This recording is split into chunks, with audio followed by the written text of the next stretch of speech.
Yeah, I fight for you all. It's the truth and I'm in. Yeah, I fight for referee breath that I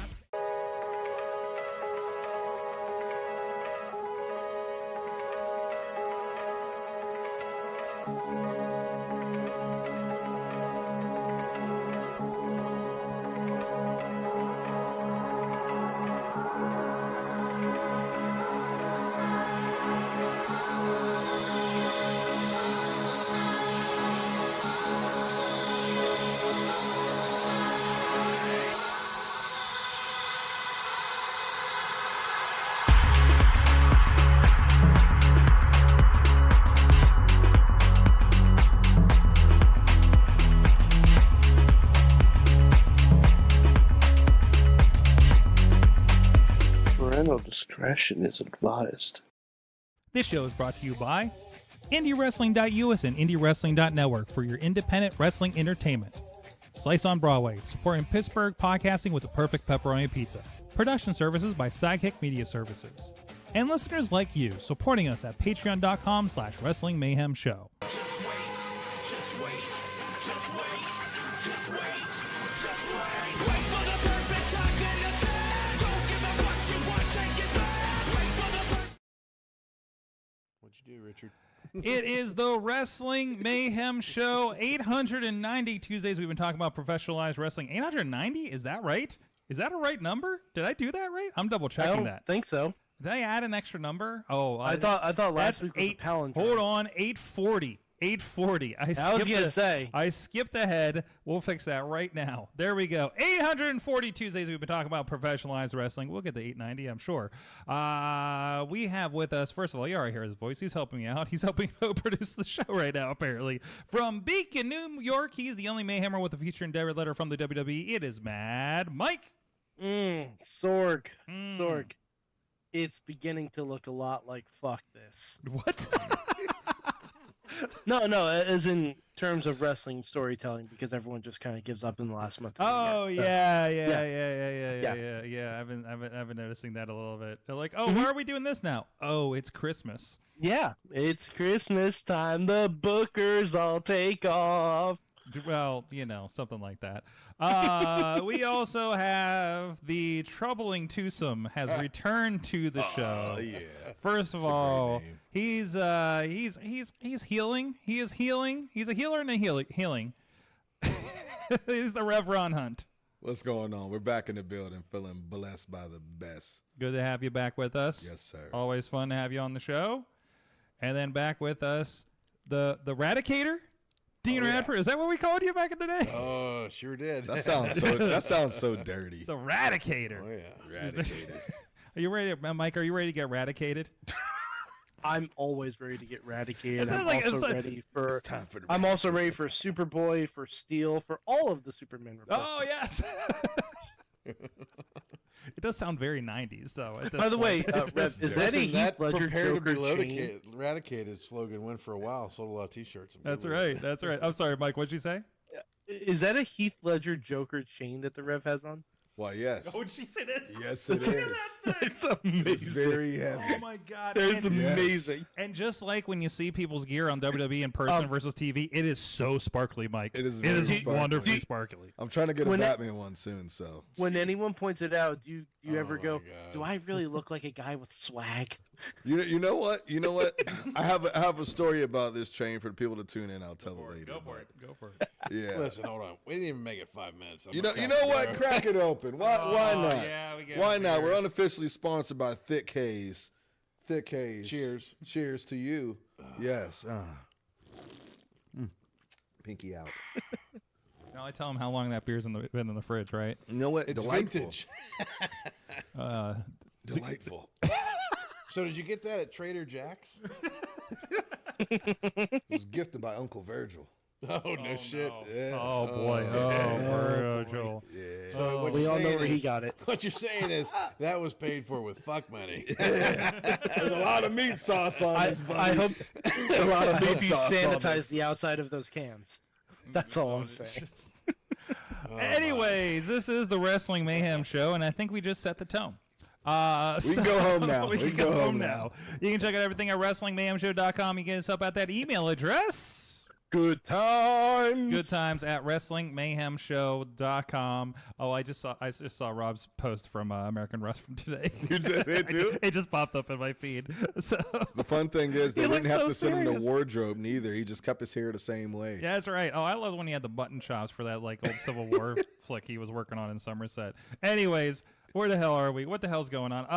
We're doing the show. 412-206-WMS0 at Mayhem Show on Twitter. We have a Facebook group where a lot of great conversations happening. You also start a conversation over at the Wrestling Mayhem Show Discord and the Reddit.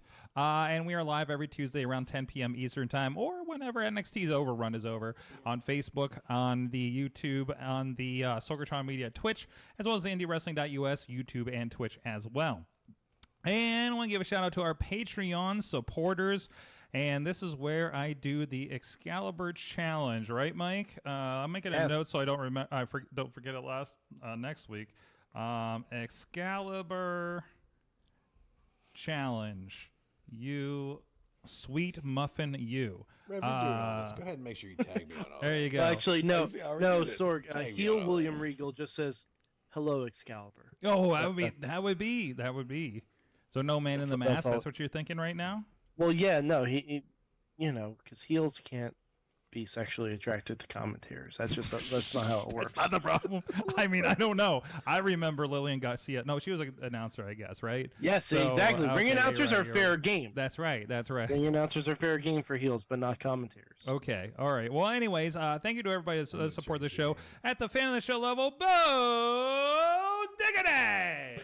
Woo! As well as Ed Burke, Team Hammer Fist, Bobby F. Chain, at the Puppy Club level, Dave Ponner, and Aiden, just the biggest hustler in WWE, AEW, GCW fan, walking the island on Ireland, regular dipping in places I can purchase wrestling figs and a memorabilia at Irish Wrestling Pod on Twitter, Pizza Club level, Doc Remedy, The Riz, on the manager level, Bradley, as well as the mother of Dragon, Tina Keys, and OccupyProWrestling.com.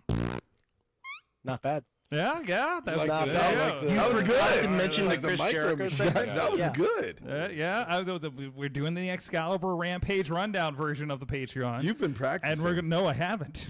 I did that once last week, and that was it. Good for So, you. Someone signed this guy.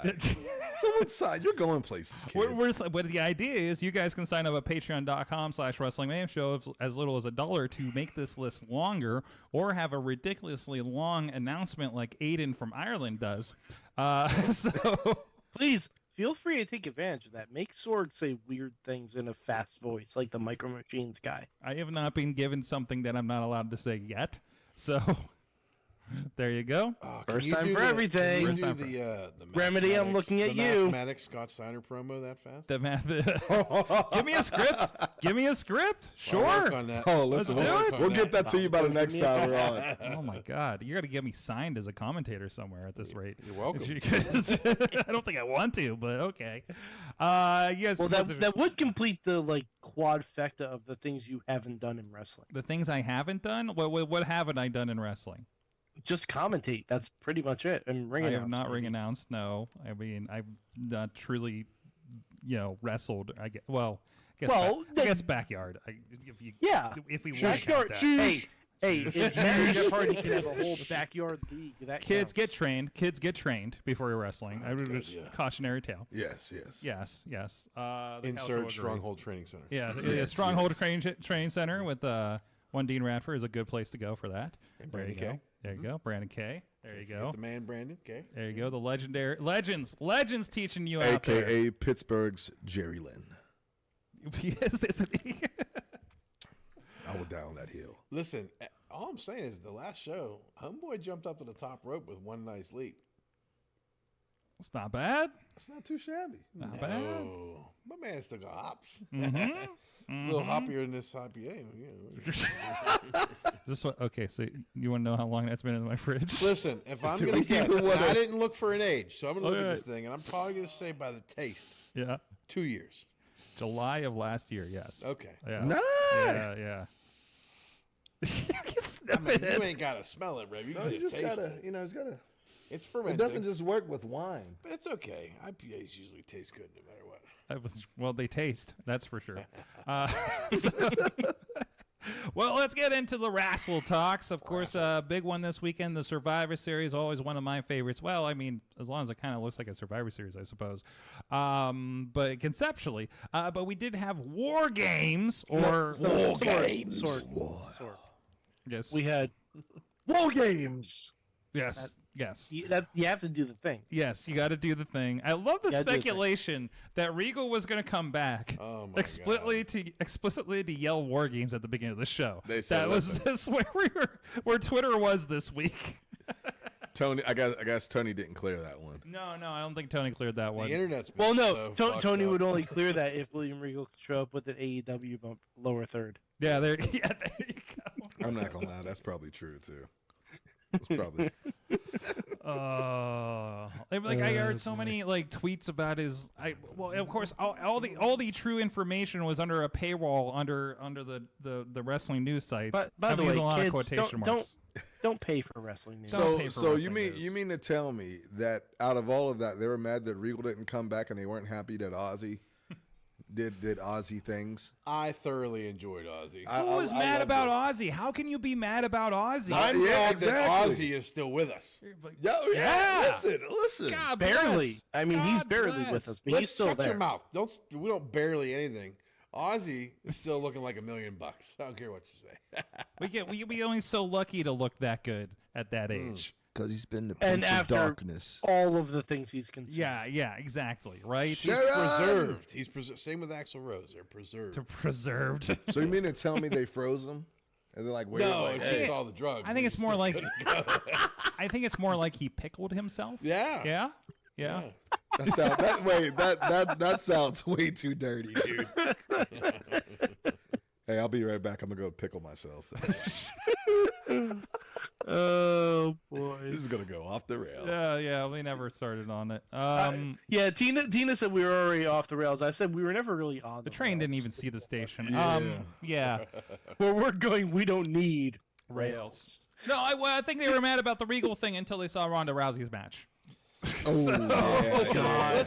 let's Do we just- have to talk about Ronda Rousey? Can we just start from the top? All right? Okay. Listen, if you look at that War Games match Yes. with the women, Yes. it was fantastic. Absolutely. If you take all the bullshit time of getting the weapons in the fucking ring. Yes. Yeah. Like, it's probably a good 8 minutes. If you really look at it, between all the competitors and putting all the weapons in the ring, the match wasn't bad. But every time someone took like a minute or two to get these stupid weapons in the ring, like just put the fucking ring, put the I weapons in the kind ring.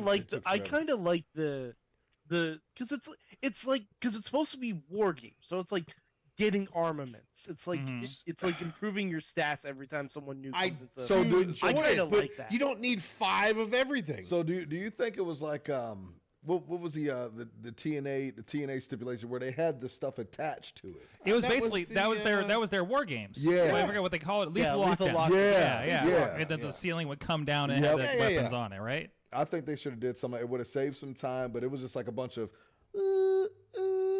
and it was like, okay. I like when everything's just zip tied to the cage. Yeah, what was just that? zip tie it. Is that Monsters Ball or is that like Monsters Ball. Ravens That's House Monsters of Ball. Fun Monsters match or Ball. something? Yeah. It was a little of both. A little bit of both. Yeah, I think they The did. Clockwork House of Fun match. I love the one that. where I think the Clockwork one was when we had a one wall of cage for some reason. One wall and barbed that's where wire. One everything cage was wall. on. Yeah, it was the jeez. So I just our clipper is already like, oh my god, I have so much to clip tonight. No, I agree with you. Like it kind of, at least like when they're bringing the weapons in, like can we do something else, right? Yeah, I mean, can it these was- guys? Yeah, like can- we don't need to focus on. why has Yeah. everybody got to lay out when there's like 6 people in the ring and we're laying out while Right. and we're just going to concentrate on this person awkwardly putting a table through the cage? Yeah, and it was one of those things too where that awkwardness came from, like you said, as soon as somebody got in, they're just standing there waiting for the shot. And it's like, just keep working. You know, just quit waiting, quit killing. You know, you're Like you're you don't eating want time. Like you just don't want to do standing a there. spot. You don't want to do a spot that's going to be missed. But you can do filler stuff, right? Like I think Yeah, the because worst like the part only about reason it- I can think of that they're not doing it is because the crowd's gonna be focused on the weapons anyway. So why not? You know, but still, just so there's take that time something to lay out happening. a Like at little least the illusion that we didn't just stop to watch this happen. I mean, they could have just if the timing was better, like a couple of them could have still been in the other ring, battling the other Yeah, for God's sake, you have 2 rings. And then that way, when you see them come in and start pouncing one of your teammates, you start coming through. Now they're between ropes. You hit them. It's cutting them off. I mean, if you go back and look at how War Games used to be. I actually did. I pulled up because it was brought up on the press conference, the Sting Squadron versus Deadly Alliance. I started watching that when I was going to sleep the other night. And it was, but I remember it was like, they're on opposite sides of the ring. They meet in the middle. Yeah. One of them jumps over those middle ropes. It was Right. like, I loved how that came together. And I think when they do Blood and Guts, they do something like that too, don't they, Mike? When them like yeah, when they do Blood and Guts, they're on the. I think there might have been only one door, Yeah. but they're on opposite sides of the. But they're at least like collected. They're not in a shark cage kind of situation, I right? hate the shark cage. But that's to make up for not having a ceiling, right? And also, if we don't have a shark cage, how else are we going to get to see Rhea Ripley passing time by doing pull-ups? Fair enough. And thank you, whoever put. I mean, justification right there. And thank you, whoever put a looped GIF of her doing the pull-ups from the inside shot of the cage. Just Listen. Did you? I believe I goals. quote tweeted that and said, "There's only one Dom in that relationship, and his last name is not Mysterio or Guerrero." The winner of the Rhea Ripley challenge was the person who grabbed the picture of her from the backside with SpongeBob licking her ass. I don't know if you caught that, but that was fantastic. Oh, man. It would have been better if it was Doodle Bob. There go the sponsors. Yep, there we go. Hey, I didn't make it. I just found it. Oh my gosh. Wow. Good cropping from whoever. That's time and dedication. Yeah. Rhea Ripley is just like leaning into all the thirst traps right now, and like actively on her own Twitter, by the way. So good for her. Good for her. And her only merch out right now is "I'm your mommy." So I mean, run. She knows exactly what you know what. In a fun way, I did have heat because I was in the middle of talking to my graphic designer, and I was going to have a shirt that was "I'm your Reverend." But then she came up with that a little bit quicker, and I was like, I got to put it on the back burner Here now. goes Rev. I was going to do that first, and then Rhea Ripley. Hey, listen, it happened. hey, ask Kay who thought about the first wrestling cruise before Jericho did it. Okay. Oh. Yeah, and I mean, and Randy Orton stole the fucking O-roll from Brian. I mean, Dawes. the Wrestle wait. Vessel was a thing that happened. Yeah, that is true. Wait, what was this going to happen on the Gateway And the Clipper? Bruise Cruise, right? Yeah, let's do it on the Gateway. Gateway Let's make it Clipper. Pittsburgh. I mean, why not do a Wrestle Cruise on the Gateway Clipper? in the Three Rivers? Pierogi death match. Oh, jeez. Oh, Yeah. jeez. Can somebody tell me the next time Kaiju Big Battle's coming in? Oh, please. I've missed it both times. So angry. God. I'll go with you. My son was to go. Yeah. I always missed the damn Let's thing. just put you in a suit, bro. Except for the one time, Jake Garrett and I. Hello, Jake. Oh, that was a story there. What? Is that a Patreon story or? Okay, so- okay. He said he would get us up for free. Never mind. So, yeah, we might want to wait on that one. Okay. We'll wait okay. on that one. We'll wait on Patreon for that one. Yeah, Kaiju. I love Kaiju. I've never caught it. I've always missed it. It's like there's no real advertisement for it. So I've missed a proper show, but I saw it at the Gathering. Okay. And I technically saw a match at National Pro Wrestling Day when we went and did National Pro Wrestling Day? National Pro Side Wrestling. note, that's another Patreon story for later. You need to tell your gathering story. You have a Gathering story? Yeah. To be continued. Make sure to subscribe. Okay, all right. All right, I need to make notes of these so I know to ask about them later. What is it? Write that Jake shit Garrett and Gathering story. Something tells me we're not getting to the Guardians holiday special tonight. I just watched that. It was fucking awesome. That was amazing. War Games. No, so War Games. So the women's match was good. And the men's match was tremendous storytelling. The story was the match. Yes. Like Yeah. anybody who was going into that match and looking for, brutality and everything else was in the wrong match because that was finally the unfolding of everything. And by everything, I mean the setup for him to finally be accepted and the setup for him to finally be turned on. Everything was in that one match. When Roman pulled Jimmy back to send in Sammy, Yeah. I lost my mind. Yeah. because I literally like I was watching with my father-in-law who actually has been watching SmackDown the past month or so because he's been into it, and he has Fox on, and I was like, you want to come over and watch War Games? He's like, yeah, sure, and when War Games started, I saw Jay was starting. I'm like, oh, okay, so Jay is still the punishment guy because he's gonna be in there the longest, and then I said, it'd be really great if Sammy is the second one and not Jimmy. And then I saw it. I'm like, oh, they're doing this so well. Mm-hmm. They're doing it so well. Like, I'm telling you, Friday, Sammy may officially get his name changed to Sammy Uso, and I'm here for it. I love it. I like anything that's Uzi. I hope so. Like it Uzi. I don't like it. Boo! Oh. Boo! Okay, all right, hear him out. Let him have the floor. Off with his head. Let him have the floor before we cancel him. So we're this is the last time he's on the show. listen, hear me out on this, okay? If they would have done it like a month or so ago, it would have been a different ball game. But now everything's going into hyperdrive, and this storyline's about to get pushed through the wall because of what they have planned, apparently, for the next couple of months with pay-per-views. So you're going to see, and, always card subject to change, but you're apparently going to get Kevin Owens and the Tribal Chief at the Royal Rumble pay-per-view, right? Makes sense. Which Makes in sense. turn, you're going to see the slow turn on Sammy because it's supposed to be Sammy versus Roman in Montreal at Elimination Chamber. Okay, I haven't. Oh, heard I hadn't heard that. No. Oh, yeah. I hadn't heard that. Montreal, hometown boy, going against him for the title. Mm-hmm. And I'm Now, like, see, in my head, that's where the bloodline turns on it, yeah, and but not where there's an actual match. Yeah, okay. I mean, Because you think about it, like what I'd love to see, and this is pie in the sky. This is never going to happen. I'd love to see Sammy win the Rumble, Mm-hmm. and then at Elimination Chamber, Sammy makes his decision, and his decision is between the Tribal Chief and Braun Breaker. And Sammy makes appearances on NXT. He gives Braun a haluva kick. Like, everything looks like he's going after Braun Breaker. Those when Mike has an idea, he has the entire week to week. Oh yeah, I have the whole thing. Like mapped he out. does manager mode in his head, like on a regular basis. I think. Yeah. So Just on default. yeah. It's called storytelling. sure. You have to have it. You have to have an end. In case you you're not didn't telling a know. story. In case you didn't know. Anyway, Yeah, you're not. Otherwise, you're not telling the story. Dean, I don't You're think just throwing out. I don't think we ideas. let Dean finish his through thought though. I apologize. So I we're on apologize. the elimination No, you're chamber good. idea. I apologize. Okay. But either way, it's got to come to an end right there because then again, this is just everything you read on the bullshit, right? So you never know what's actually going to fucking happen. But Yeah. then they're saying that it's going to lead to the Usos versus Sammy and Kevin at WrestleMania for the tag titles. Yeah.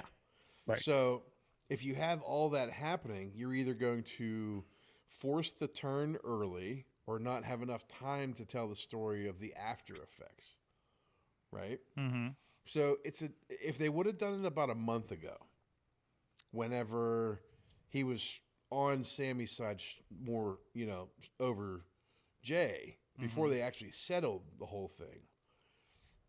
The earning your stripes thing I can see, but I don't like them changing the name now. I think it's too deep in. Okay.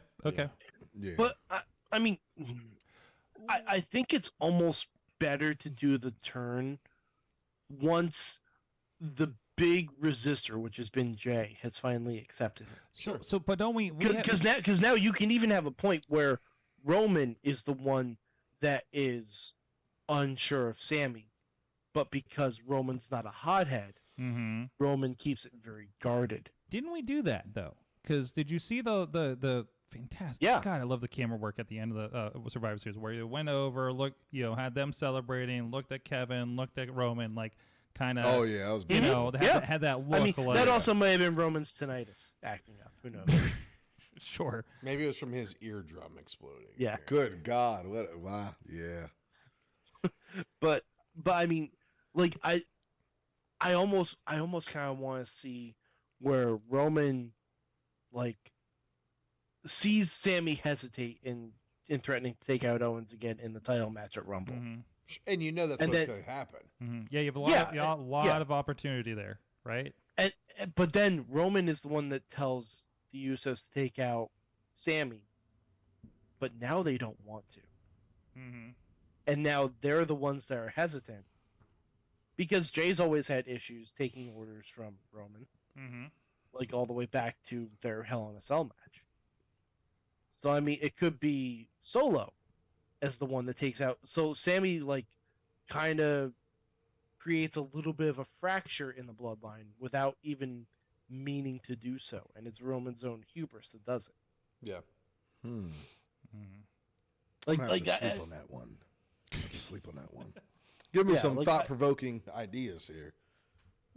yeah, like, I think that might be a fun place to go with it. Like, short of Sammy winning the Rumble and having to do the Batista choice. Pulling up Batista. Yeah, I mean, why not? Like, Sammy can say he wants to go to NXT to bring some more gold to the bloodline. Mm-hmm. That, I mean, that who makes knows? sense to me. Who knows what they're going to do? I mean, you had Homeboy cash in Money in a Bank on the United States title. Oh, geez, yeah. Like, Yeah, Mhm. yeah, it's true. who knows? Which, I mean, What any a- other person doing Expect it, the it's a cool unexpected. idea. What a turnaround for Austin Theory, though. Yeah. Sure. Right? Like they reset his character. It was in, like 2 a weeks. quick repackage without sending him away 50 million years. Yeah. Dropping him back to NXT. They Yeah. did it while keeping him on the main and without Yeah. it being like, what the heck is this? I don't understand it, you know. Let's just Yeah. have you fail, get Yeah. fed up, and You're then pissed. bring it back around. And now they're doing this like I'm no kid thing, Yeah. which works. It's so simple. I love it. It's so simple. And everyone can relate to that too. Yeah. Like the Seth thing, where it's just like him, like in his ear saying, "And I'm no kid," you know, like Yeah. it's so like quiet and And don't forget, Theory was aligned with Seth for a while when Seth had disciples. Yeah. oh, I forgot about that. So I mean, there is a history. They haven't really referenced it, no. which I'm kind of surprised at. I'm sure that's probably coming, Mm-hmm. but you know, like Theory does have experience with being like Seth Rollins' kid, Mm-hmm. because Rollins brought up Murphy and Theory as his disciples. So let's talk about the match of the night. Because it wasn't a cage match. Mm-hmm. It wasn't a triple threat match. Okay. oh boy, It was Balor versus AJ Styles. Mm-hmm. I think we already knew that was going to be It was a banger. clinic. Mm-hmm. It was a Mania match. It was. It was. And, Japan And I match feel like those Mania. guys get whiffed on their Mania matches. and I'm happy that the storyline's not over Mm-hmm. because it carried over on Raw, and then the Judgment Day got the upper hand with Rhea getting a pin in that Mm-hmm. tag match. So I'm happy to see it go. But I don't know if it's going to go all the way to Mania, but I can see those two somehow being involved in the Elimination Chamber match. Makes sense. Yeah. yeah, I I can see mean, that. that could. Well, here's the question too: is Elimination Chamber going to be a Roman defense, or is that going to be a #1 contender? I mean, well, That's an.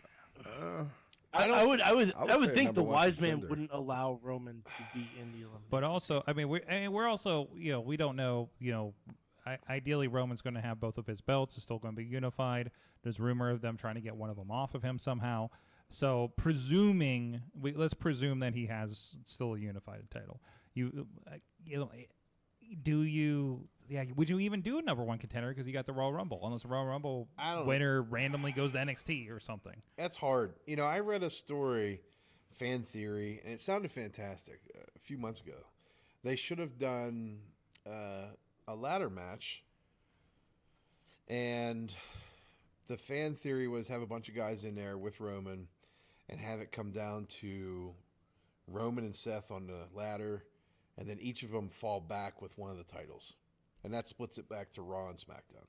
Keep Roman with the main title that has him going the 800 and whatever days. Mm-hmm. And then the other one goes to Raw. And I was like, man, that's a really good idea Mm-hmm. that doesn't hurt anybody. I still think they missed a huge opportunity to have someone pin Logan Paul in that match at Crown Jewel. Mm-hmm. Like for someone to take the Money in the Bank off Theory, especially if he wasn't going to be successful anyway, to have someone cash in on that match. It could have even been Rollins and pin Logan Paul, Yeah. and then say, "Oh no, the contract is only for one title." Like that seemed like it was the perfect out. But I mean, who knows? Maybe someone decrees that Roman has to stop defending both belts at once. I mean, at some point, I'm kind of surprised that the networks allowing this, and by networks I mean USA, because they're getting the fucking shaft. But they've been doing really good. Like, one thing, when Triple H took over, there was a real strong push to reestablish those Intercontinental and US titles. Sure. Right? And I can't remember the last time those had as much weight as they seem to do now. Yeah. And also the Raw Women's Division too, which is Yes. leaps and bounds stronger than SmackDown. Well, that's what I was going to say. The matches on Raw are outweighing SmackDown. They don't have the titles, but they have, But SmackDown has a great story they do have a with the great with the story. Bloodline stuff. Well, you have that, and you have Bray, And you have Gunther. which I love Gunther. Gunther. Gunther. You got them. You got the Brawling Brutes. You got a lot of good stuff going on. I think that this whole Bray thing, if they don't pull the trigger soon, the fans are going to turn on it. Yeah, it seems like it's like, how many times? At least they're playing a little bit more with it. We did have him attack LA Knight and things like that in recent I weeks. still don't know if he attacked LA Knight. But you said you need him to pull the full trigger.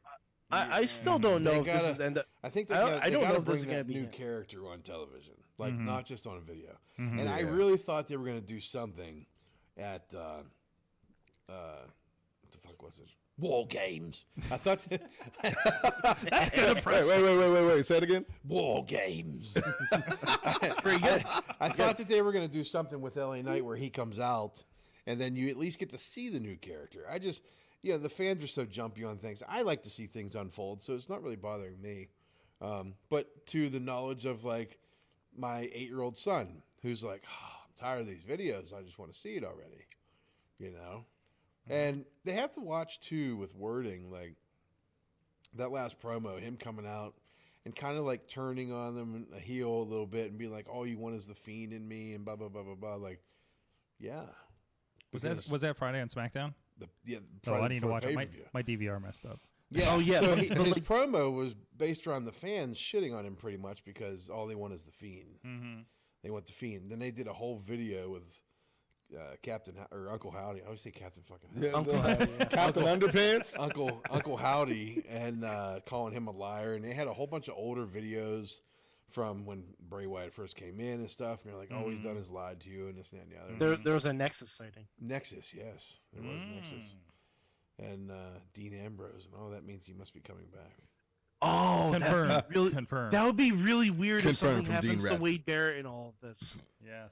Yeah. Oh, he's around. I He's around. didn't even think about that. Yep, he's hanging But out. that would be SmackDown. wild if we could Then leave also, Wade into all we'll bring back CM Punk. Oh, Jesus Oh Christ. boy. No. Did you see David Otunga. the fan that whoever went online and was losing their shit saying that the tables in the War Games match had an L to it, so that means that Zack Ryder is signed in Long Island. Oh jeez. No. From the chat room, Kavad is in the chat room. My man. And he says, I love pierogies. I will die in that match and be perfectly satisfied. We're talking about the pierogi death match on the Gateway Clipper. Let's do it, brother. Somebody give me information on renting the... If we someone knows how we can rent the Gateway Clipper, I'll reach out to I think KDKA. We'll get PTL there. Oh, boy. Somebody Oh, get boy. Bubba the Bulldog on. Hey, listen. Bubba the Bulldog, if you're listening, me and you, TV versus radio, pierogi death match, Gateway Clipper.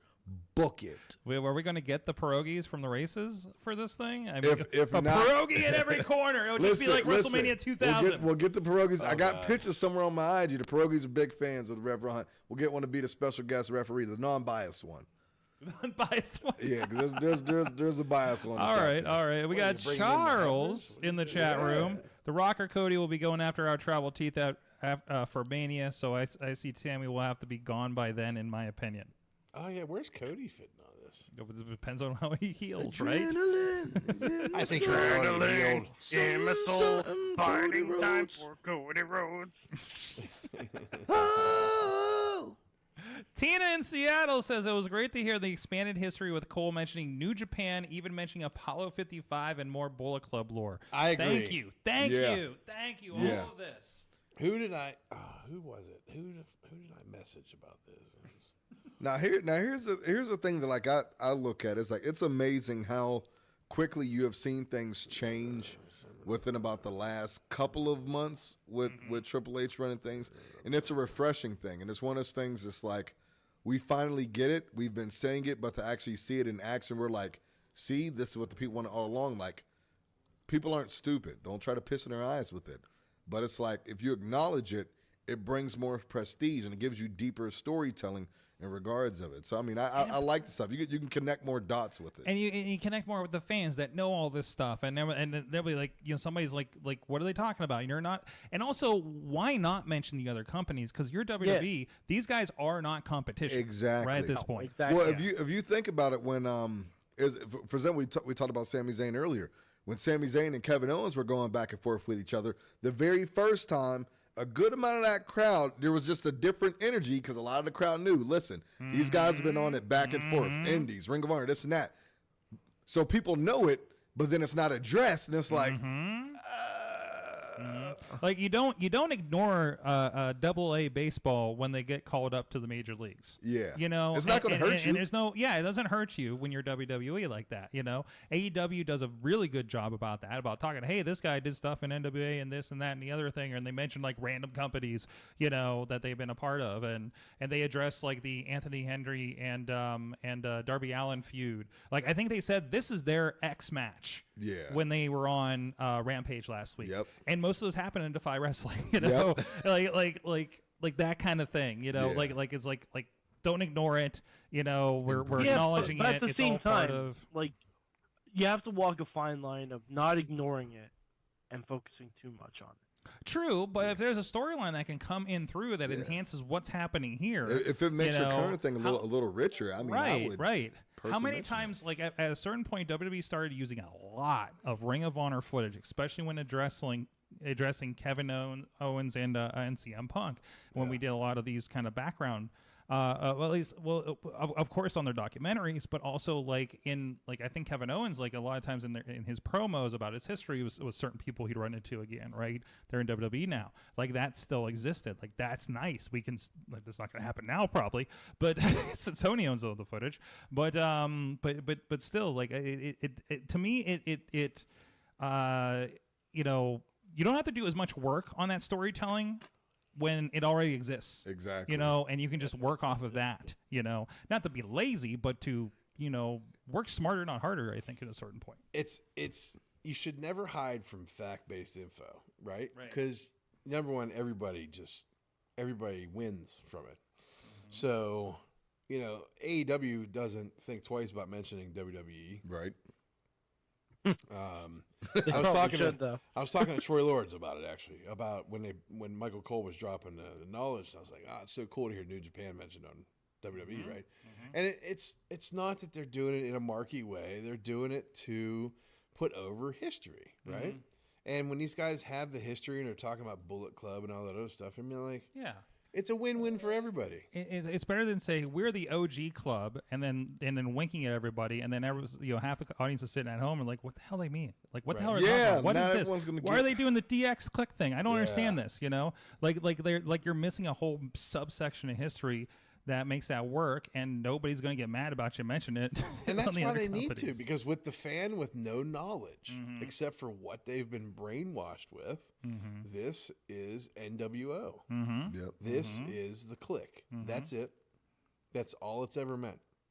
So without the knowledge of everything else, they look like, oh, why are these guys stealing stuff?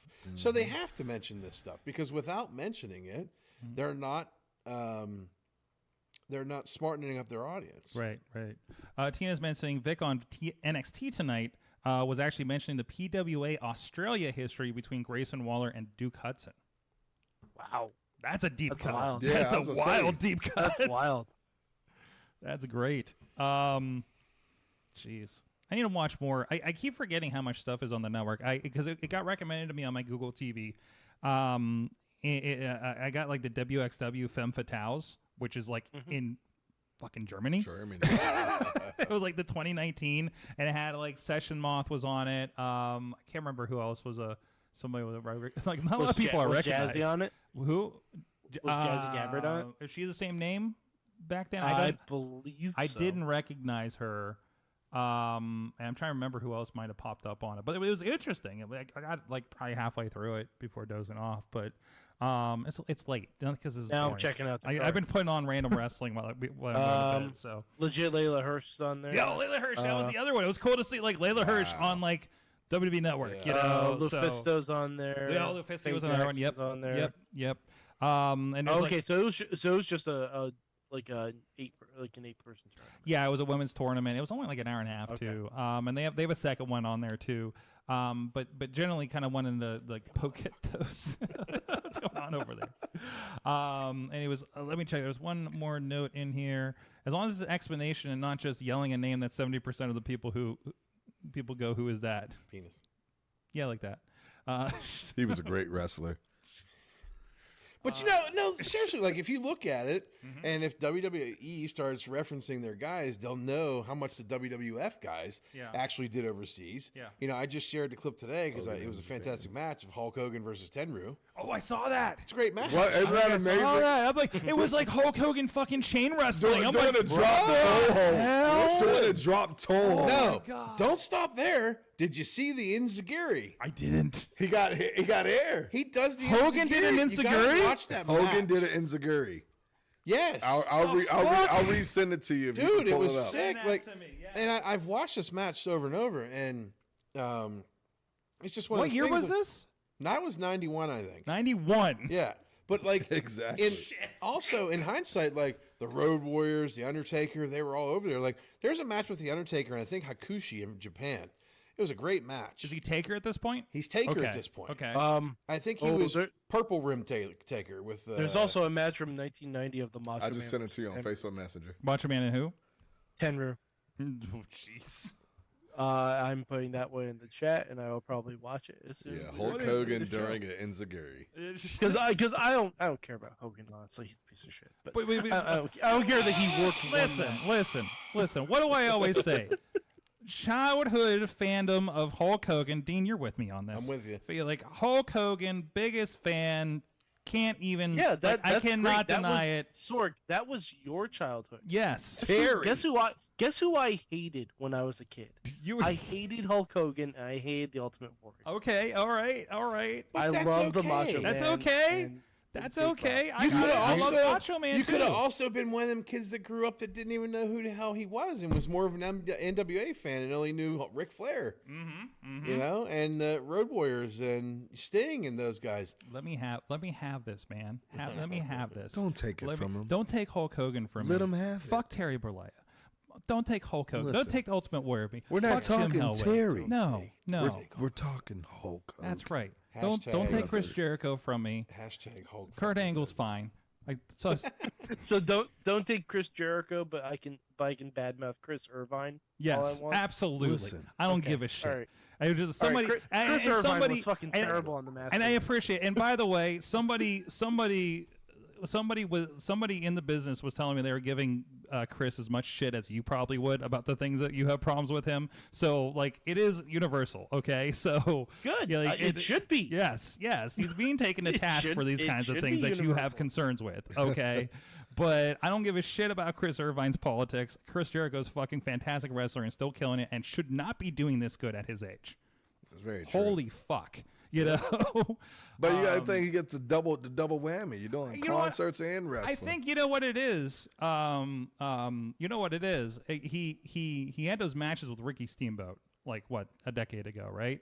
Who just came back again, of course. And remember, we're like, oh my god, Ricky Steamboat can still go. Yeah. I think he shared his secrets with Chris Jericho. You know that had to be it. Because someone did say that. They're like, listen, I think that like his last match were like, listen, this could easily be on TV and be TV quality. What, Steamboat? Yeah. That thing from Yeah. I didn't get, it was oh, of course it was on pay-per-view or something, right? So no. They're like, listen, we can see this on Raw. Like, Yeah.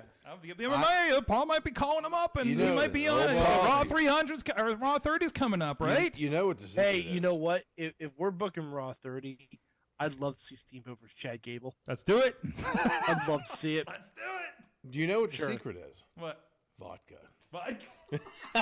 you know, if that's the case, and I'm just gonna wither away. You know, I'm more of a tequila guy. Big shout out if you ever need tequila, Terramana Tequila. Terramana Tequila. Shout out to Dwayne I Radford. gotta put a tag on this show. What you're drinking. Yeah. Mana for your mama. Get it for Mother's don't Day. tequila. You got Don't. time. It's bad news. It's bad news. Terramana will not make your clothes That was a fall hard. off, That was a okay? hard Christmas. That was a hard Christmas. That's what she said. Yeah. Oh. I wish we could buy Terramana for only $7. That's my only problem. Speaking of bad decisions, the STD Christmas party is going to come back in a couple weeks. That's going to be Forget on, those guys. Just Flexer pulled a gun on me. What do you It was mean? a Lego gun. Yeah, I didn't know that, man. It gave me PTSD, man. Like, come on. Like, you pointing one at me too. Oh, listen, we need to talk about this. And that one had one in the chamber. Wow, that's a rough one. I'm Well, sorry. at least about I that. know. Well, you know what? If you ever need a hug or need to talk, Dean and I are here. For you. You realize the makeup of yourself when you find yourself in a situation where the gun has been pointed at you, and I realized exactly what I'll do because I did it. What I did was I stepped behind the ring announcer. Listen, you have a little bit further of a run. You got an opportunity to get away. They always say if you have a barricade or a barrier, you're I good. human shielded his ass. You said, listen, I appreciate everything you've done, but forget you. I'm going to survive. He's pointed at him to call the match, and then I'm beside him. I'm just like, I'm just like, Sometimes you have to have sacrifice. I'm a fucking coward. You know is what I learned. You know what? You did better than me. What was my idea? Oh, let me sneak behind him and schoolboy him. That'll work next time you're in the middle of I'm gonna try that in the stick bar up, one day right? or something. What's- Please, sir, don't take my debit card. Small package. Tonight at 11, this convenience store robbery was upheld where local pro wrestler the Rev Ron Hunt schoolboyed the offender. Yeah. It's like saying it's okay. I've got a bulletproof vest on. What if he shoots you in the face? You know what? We didn't talk about that when I was training to be a paramedic for Ezekiel. But that is a question I'll bring Who up. is Ezekiel? To the, Have you heard from Ezekiel? you know, he's been off the grid for a while. I did talk to his mom and dad. They're still pretty distraught. But Did anybody notice that Elias was wearing an "I'm Not Elias" shirt this week on the show? Yeah, he sure did. I got a lot of Daredevil vibes. Yeah, Great. I was just like, well, this is meta as fuck. Okay. Now, here's gonna be the real fun thing. Elias and Riddle have a match Good against the job. Usos next week. I'm sorry, Elias and Riddle have the Usos next week. Yeah, does Kevin Owens interfere? And if so, how does Elias treat that? 'Cause Kevin Owens and Elias not on the best of terms. I think Kevin's busy right now, but yeah, Yeah, but he's busy. He's busy with Usos. yes. he's Because Roman ain't coming to Raw. Oh, I think he's it's treating his mini Usos right now. Okay, he's treating his mini Usos right now. By the Yeah. way, for SmackDown's Christmas, we have to get a segment called "A Very Oozy Christmas," right? please. Oh, they're working on it now. You know it. Have yourself a very Uzi Christmas. I like it. It got a ring to it. It got a if we ring could all to be it. doing harmonies like New Edition, I'd love it. Oh my god. Oh, you remind me. We gotta start putting the 12 days list together. Oh man. You participating again this year? Oh, I will. Yeah, you're the first one. Dean, you got a good singing you- voice, Dean, you right? You got get it. on the 12 days. I'm in. You've seen the 12 days videos I'm we do, in. right? Yeah, I'm in. Is this his first one? Putting the Yeah, this 12 guy. days. Oh yeah. So the first one we were going to do, I caught COVID and I didn't have a voice. I couldn't do anything. Oh. And I said, Sorg, I'm sorry. I can't. I think like 3 people had COVID and couldn't return videos in. Wow. I was dying. Yeah. Oh, that's when everybody got it. That's when like. Yourself a Merry COVID Christmas. Yeah, we don't want that this year, brother. No. Anyways, You know what we're gonna do? We're gonna go to a break here. Wait, go ahead. Go ahead. Anything else, WWE? AEW.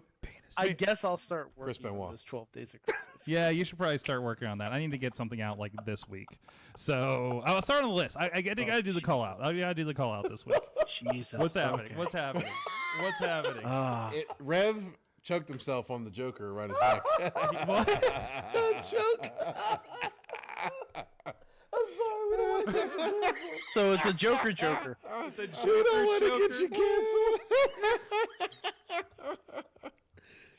We'll talk about it during commercial. All right, break. we'll go to a commercial. In the meantime, please go check out IndyWrestling.us. Check out our YouTube channel, especially premiering tonight for free is MV Young's Very Illegal Thanksgiving show from last Wednesday. Go check that out. A lot of fun we had there. And we cut out the parts where apparently where MV and I were yelling at each other before the show. I didn't know that made it into the one he released last week. Okay. But we took that one down. But anyways, yeah, go check out that. A lot of free stuff going on there. Of course, check out Spotlight Slam happening on Fight TV Wednesday nights at 9 p.m. Some great stuff from Rise Wrestling, RWA, VCW, and 2PW. And of course, with dates and everything coming up there. And of course, we're getting geared up for December 11th for the VCW pay-per-view on Fight. And a lot of great stuff there. A lot of information that's already up on the Fight TV page. Make sure you got a bookmark, pre-order, however you want to do. Sign up for Fight Plus or however you want to do that. You probably already are with AIW and GCW over there. So go check that out. Our premiere for that company and over on Fight TV.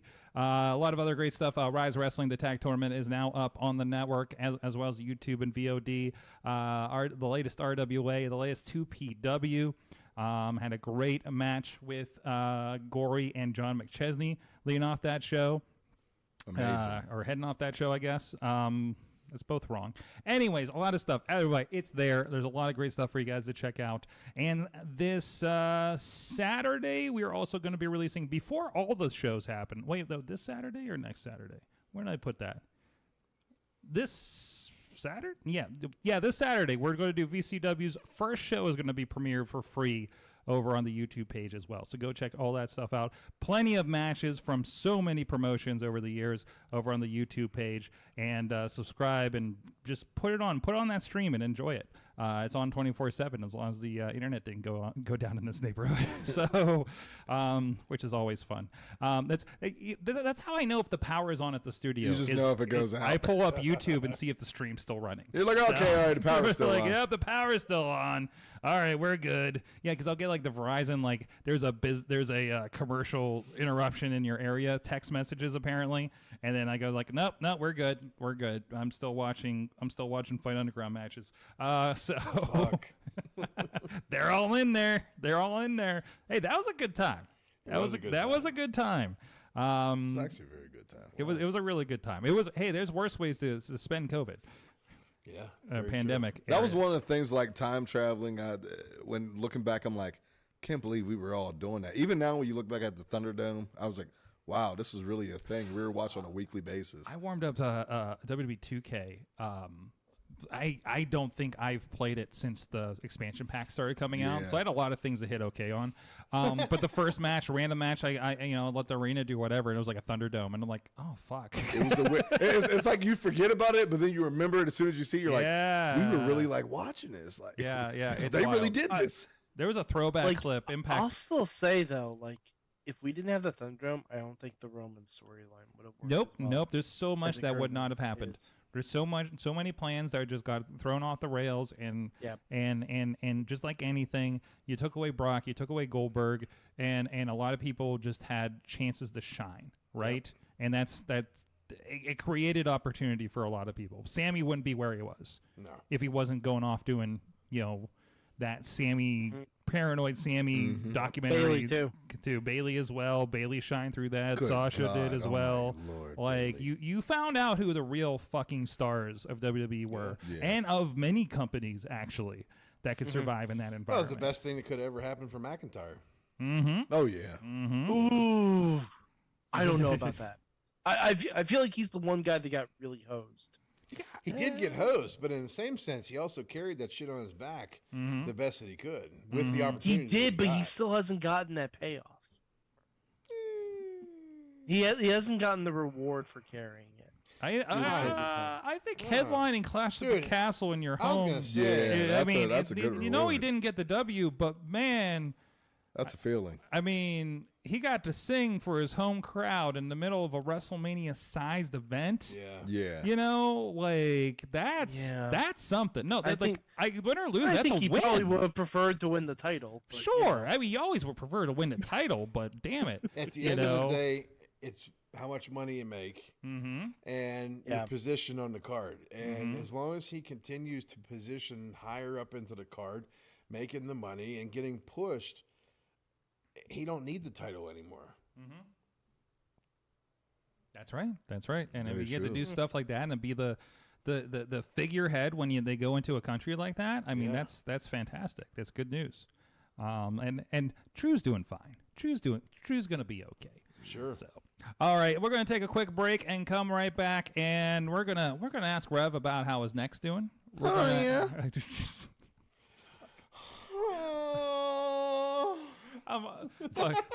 we'll be back.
We are back. It is the Wrestling Mayhem Show. 8:40. We got the right one here. We got Mad Mike, of course, out of Beacon, New York. He's got the. Now I'm trying to think of things that rhyme with Lords of Leaping. What? Chris Benoit. Nope. No. He is perma-banned from Christmas. Perma-banned from Christmas. In fact, he just calls it Mus. Oh, Wow. I don't think he calls it anything right now. But okay. Yeah, that's pretty sad. I mean, he did have killer matches back then. The He's Rev, just chill.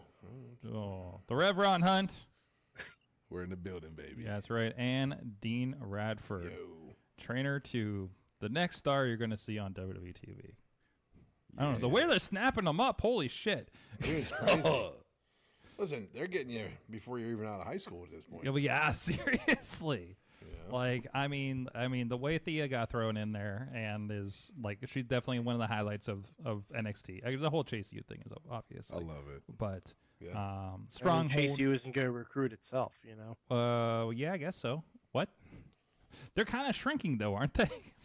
Well, the one guy got No, let go, didn't he? they've expanded. You They've know, expanded? Okay. tuition there has went up a little bit, so during the time tuition has gone up at Chase U just a wee bit. Oh, I didn't know if you were talking about Chase U or the Stronghold. No, we're still still kicking good. We're still kicking good. Chase U tuition.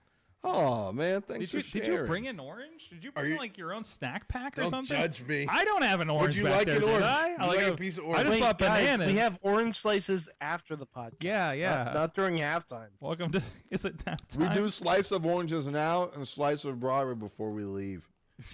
Yeah. Oh yeah. What's happening right now? Listen, I left the hard stuff at home, so I'm eating an orange. That's what she said. Is it? I don't know. Oh, shit. All right, let's get into it. Rev, you've had a bit of a neck ache the last couple of months. Dude, this is like a neck, dude. Sorry, I had to be. I get it. That, but I've dealt with J-Rock before. I understand. dude, don't even get me started on that jabroni. Oh. Is this serious? Could I be honest for a second? Yes, please. When aren't you honest? I can't. I don't like the guy. I can't stand him. Understood. I think that he's a big boulder head, over conceited, pompous, idiotic. I'm not even just gonna say Pittsburgh Jagoff, but He ain't Pittsburgh. He's not Pittsburgh. Cleveland. yeah, He's he's Cleveland. That's even more. He's just a big fat turd. Is pretty much what it comes big down fat to. turd. I've been in the ring with a lot of people. I've been able to do a lot of things. Some that have had way more experience, some that had way less experience. J-Rock to me is one of the most selfish SOBs that I've ever met in this business.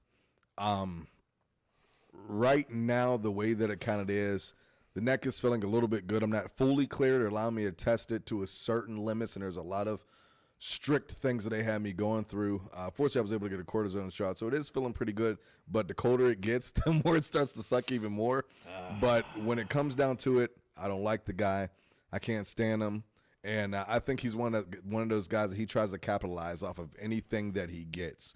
So the fact that he tries to do what he does, my thing is I'm all about still keeping professional, still keeping a sane mind, and dealing with things on the media side of things outside of the fans' perspective, behind closed curtains where it should stay. But when it comes down to it, if they do clear me, whenever they fully clear me, it's going to get interesting. It's going to get real interesting. So He has always been all about himself. yeah, Ever since, God, how long ago was it, Sorg? When I had to deal with him in 2000. IWC, he was saying that his head was so big he couldn't fit in the door. Oh my God! Every time you come in, you had to make sure you gave it up one time for J-Rock. So my question is, and Dean, you've probably known him longer than me. Yeah. So let me ask you this question, gone to Sorg. battle. I can ask you this question too, Sorg. What exactly are we giving up one time? You know, in the like 15 years that I've been aware of J-Rock, I'm not sure.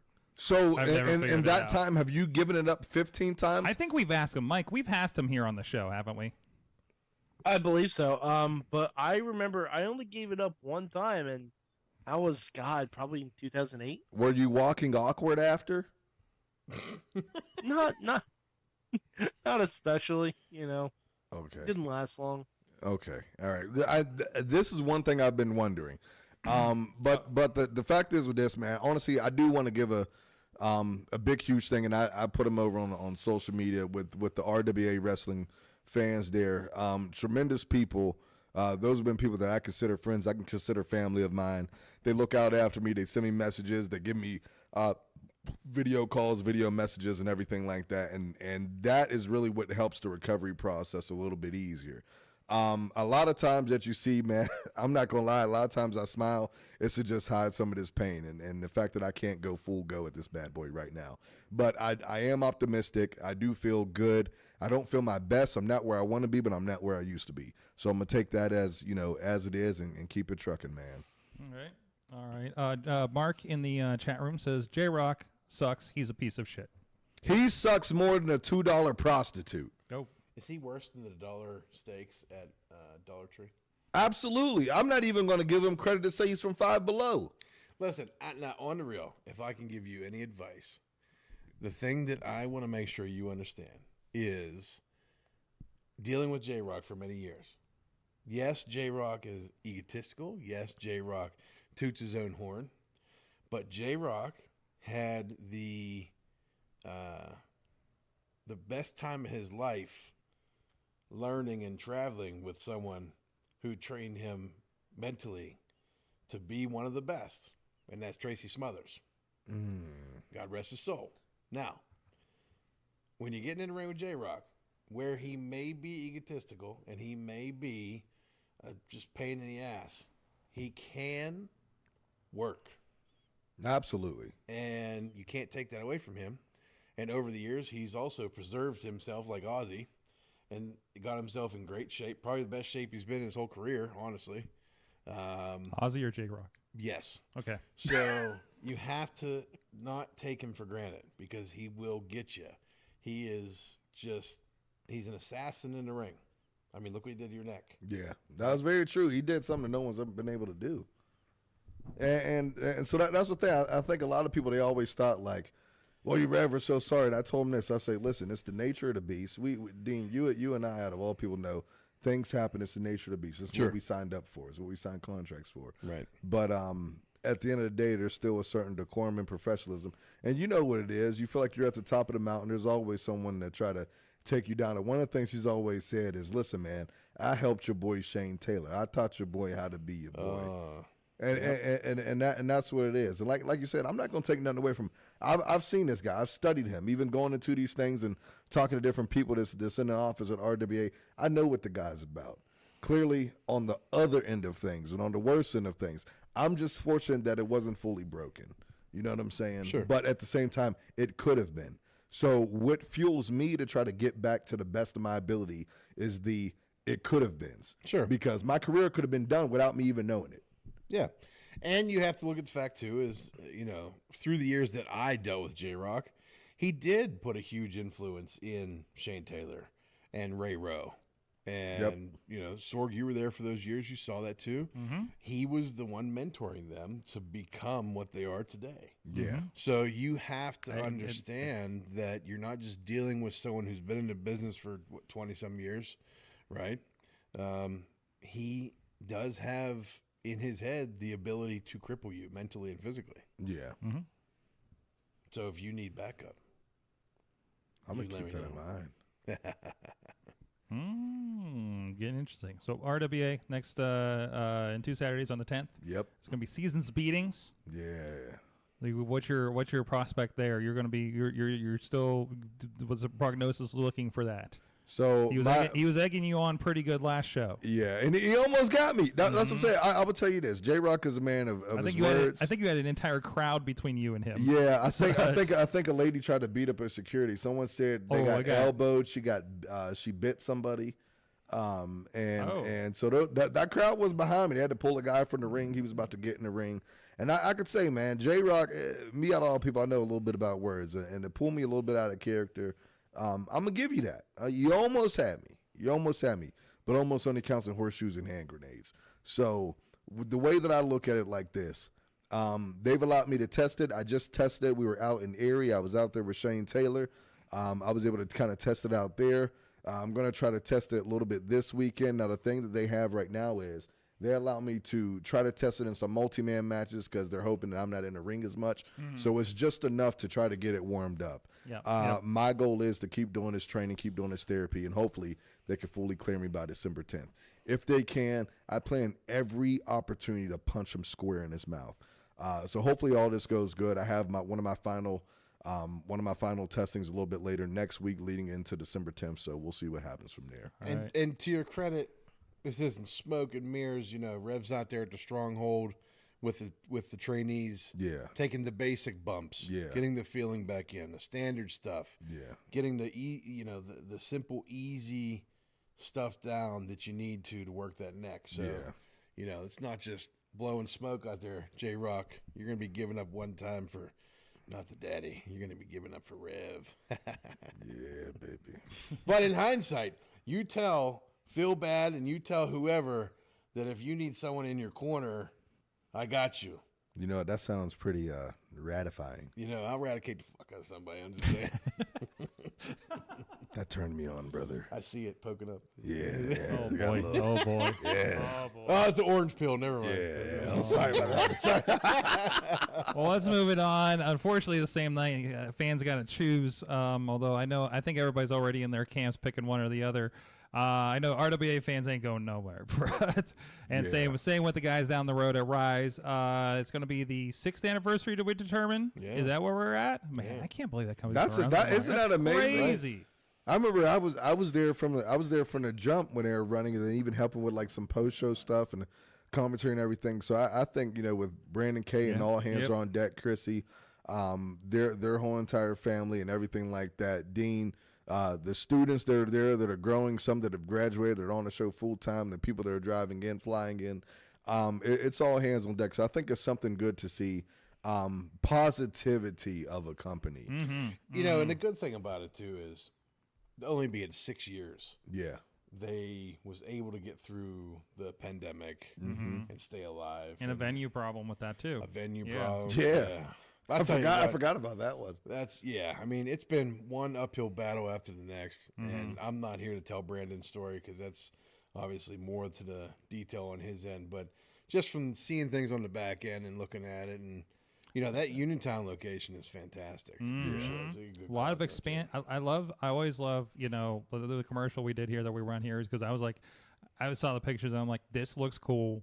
I want to get a camera in here and see what it looks like. You know.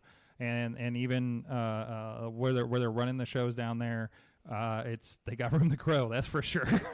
Absolutely. So that's kind of nice because it felt like the theater was kind of like hitting its like we could only fit so many more people in there. But in the same sense too, where the theater was cool, the theater was a drag, right? Because it was just dingy. Yes. When you get an open space like that, and you have the fans all the way around the ring. The voices are bouncing through the building. The music's blaring. The entrance is nice and large. You're not confined to this little space. It feels like a wrestling show. And they're growing into it. Like I noticed the last show when I was editing it, there was there's new lights and everything going on to get the spruce that up a bit. Like they're growing into it and figuring out the space still. Yeah. And that's they're still young to that space too because I know they've been back and forth between that and Baldwin. Right.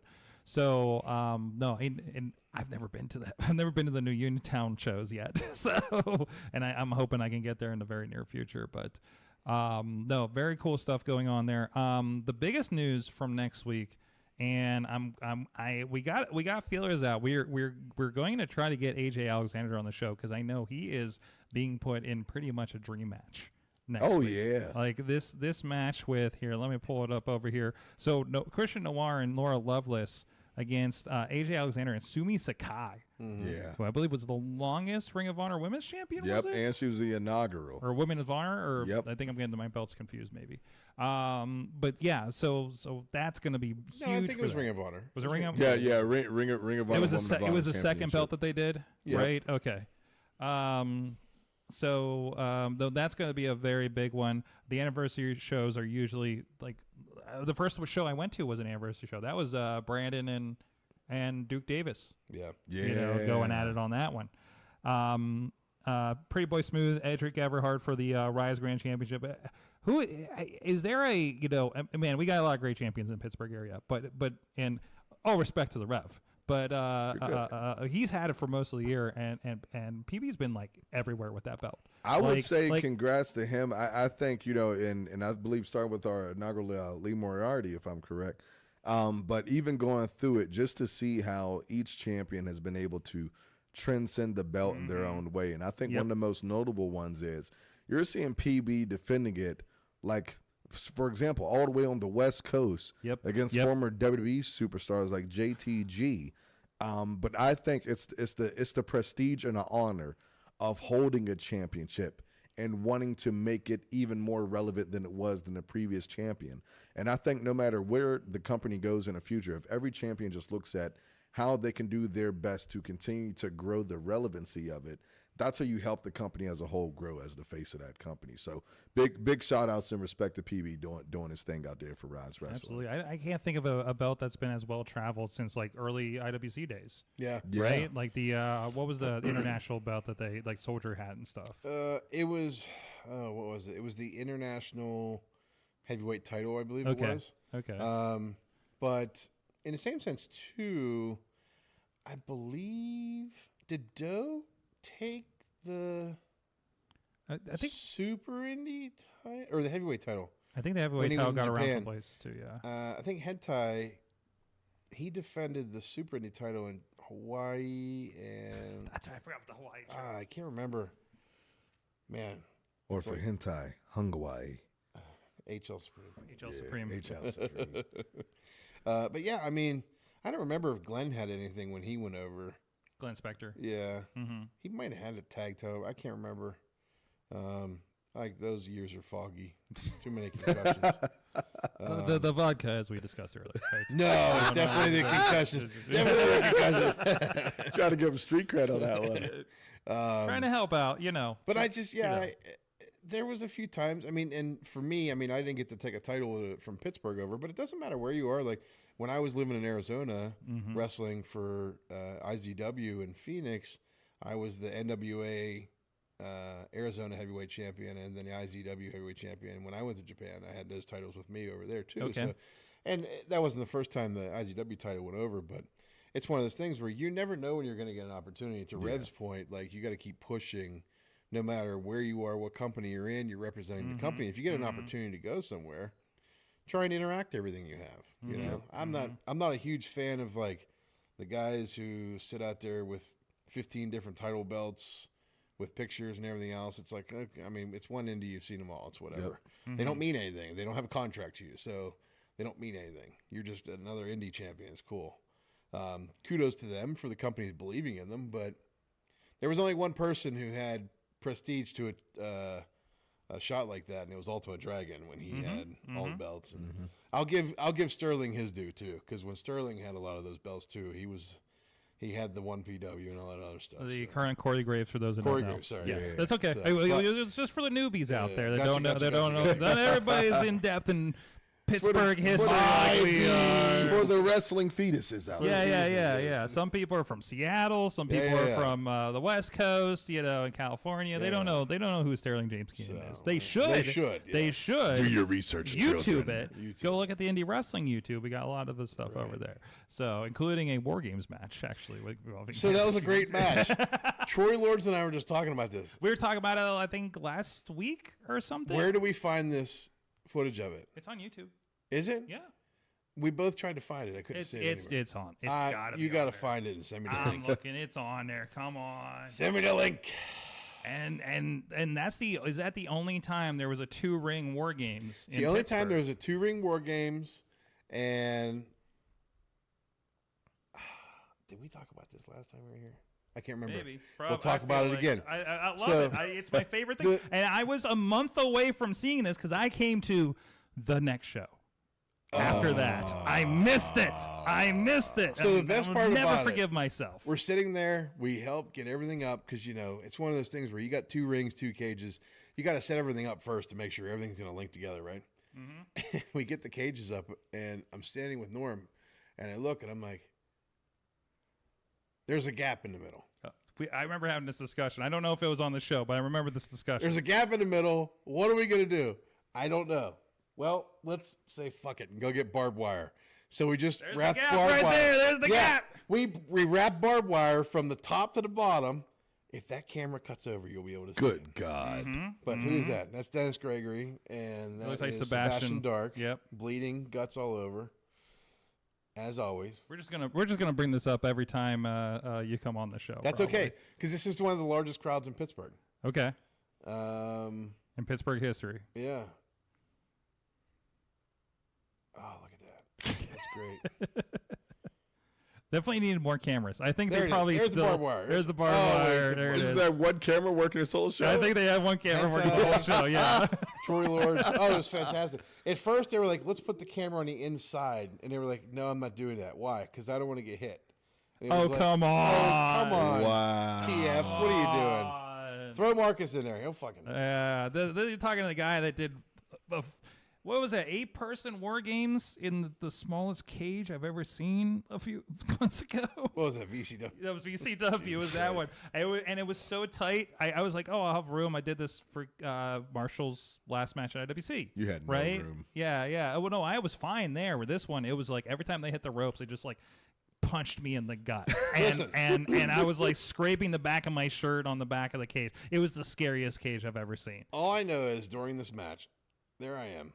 Oh, not that's dark. That's- But You're in there somewhere. Here I am, right there. There- Boom. hey! Hey, there's the reason. There's my a leg phone- drop. Falling out of the sky. Just eradicated Jesus him. Christ, Yes. Radicized. That's the reason my hip hurts fucking every late. day. I love it. It's fucking great. 20 years of fucking leg drop off a second. But no, so What? the best part is when Abyss comes out, and I don't know if you can find this shot while we're doing this right now. I'll see what I can do here. Abyss comes out, and he ends up getting a hold of Troy Lord's right at him, and he literally just Oh, here he shoots is. him into the cage with, like, you know how The Rock used to do that throw? Mm-hmm. It's the same thing pretty much, and he launches him into the cage.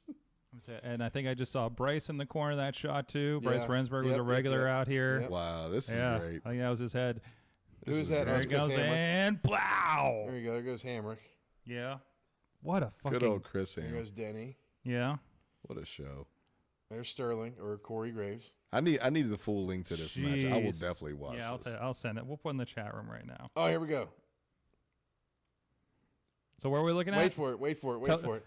Explain, Wait for it. Explain it Here to it the comes. audio. Right now. Death to Troy. That's what it is.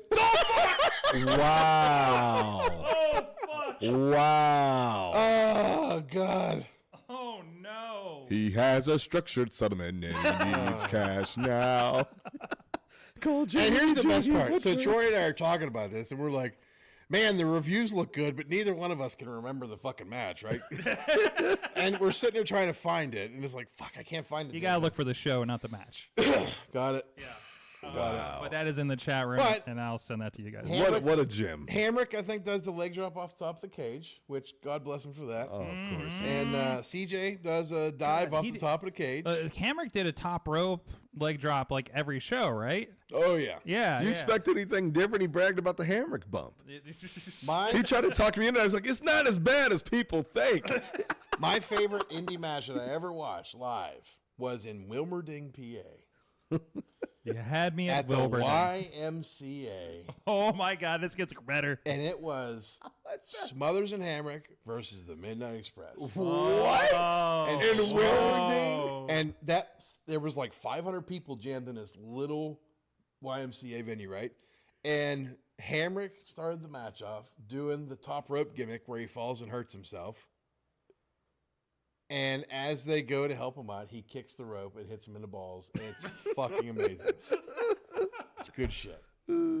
Oh man, yeah, that's yeah, dude, yeah, no, if I got my hands on it, it's out there, it's out there. So, but no, you gotta look for the shows because I have not properly keyworded these.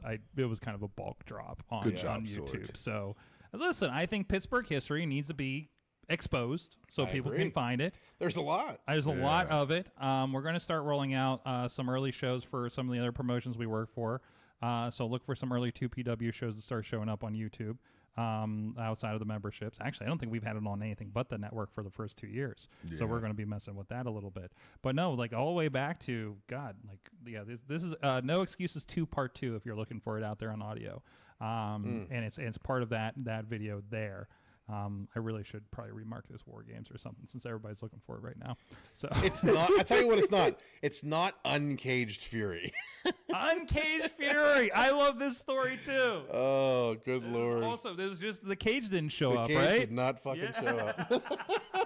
Indie wrestling, folks. Yes. I thought Norm's head was gonna fucking explode. Well, at least you had a ring. Yeah. Kinda.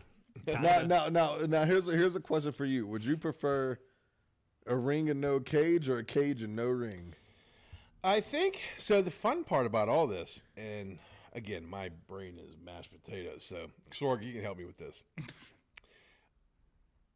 from your memory because you weren't there yet. I don't think. I don't at think all. no, So, no. Uncaged Fury was supposed to be the giant War Games match in one ring, one cage, because Norman could only get that. I think. I might be wrong. And then once it had to get rescheduled, he was able to get the second ring and do the double cage.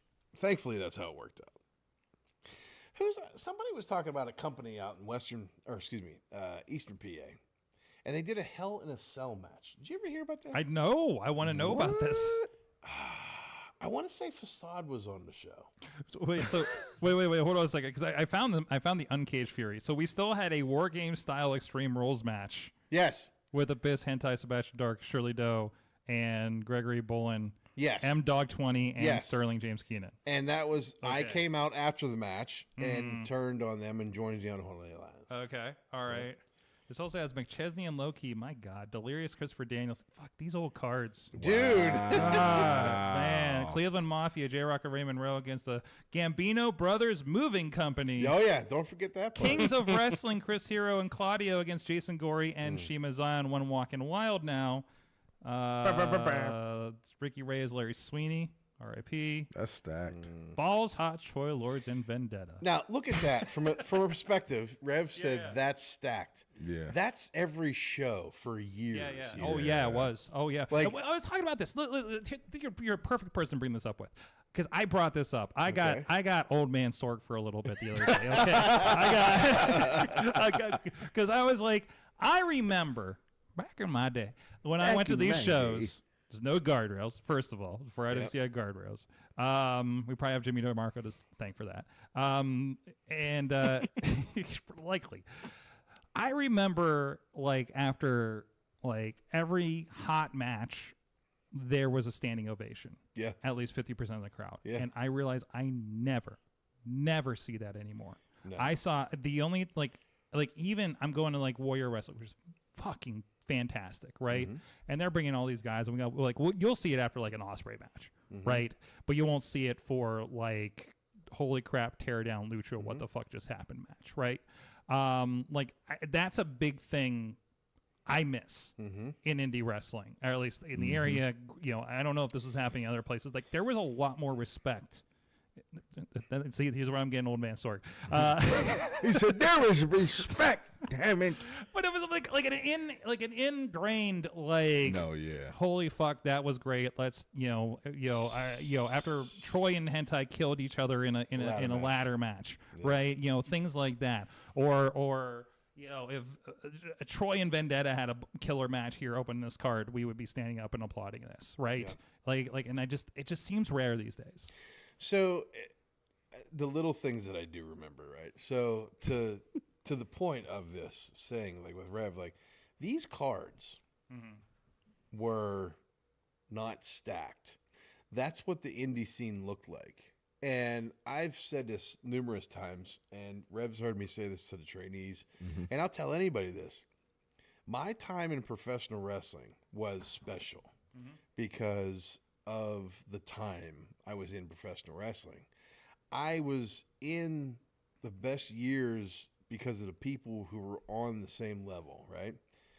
And when, I told my son this the other day because we were watching something. He's like, "Oh, did you ever wrestle AJ Styles?" And I said, "No, I never got to wrestle AJ." I said, "But AJ and I would play basketball before the shows and just dick around. Like a lot of the guys that were here were normal guys coming in because there was only a handful of local talent that got used for IWC.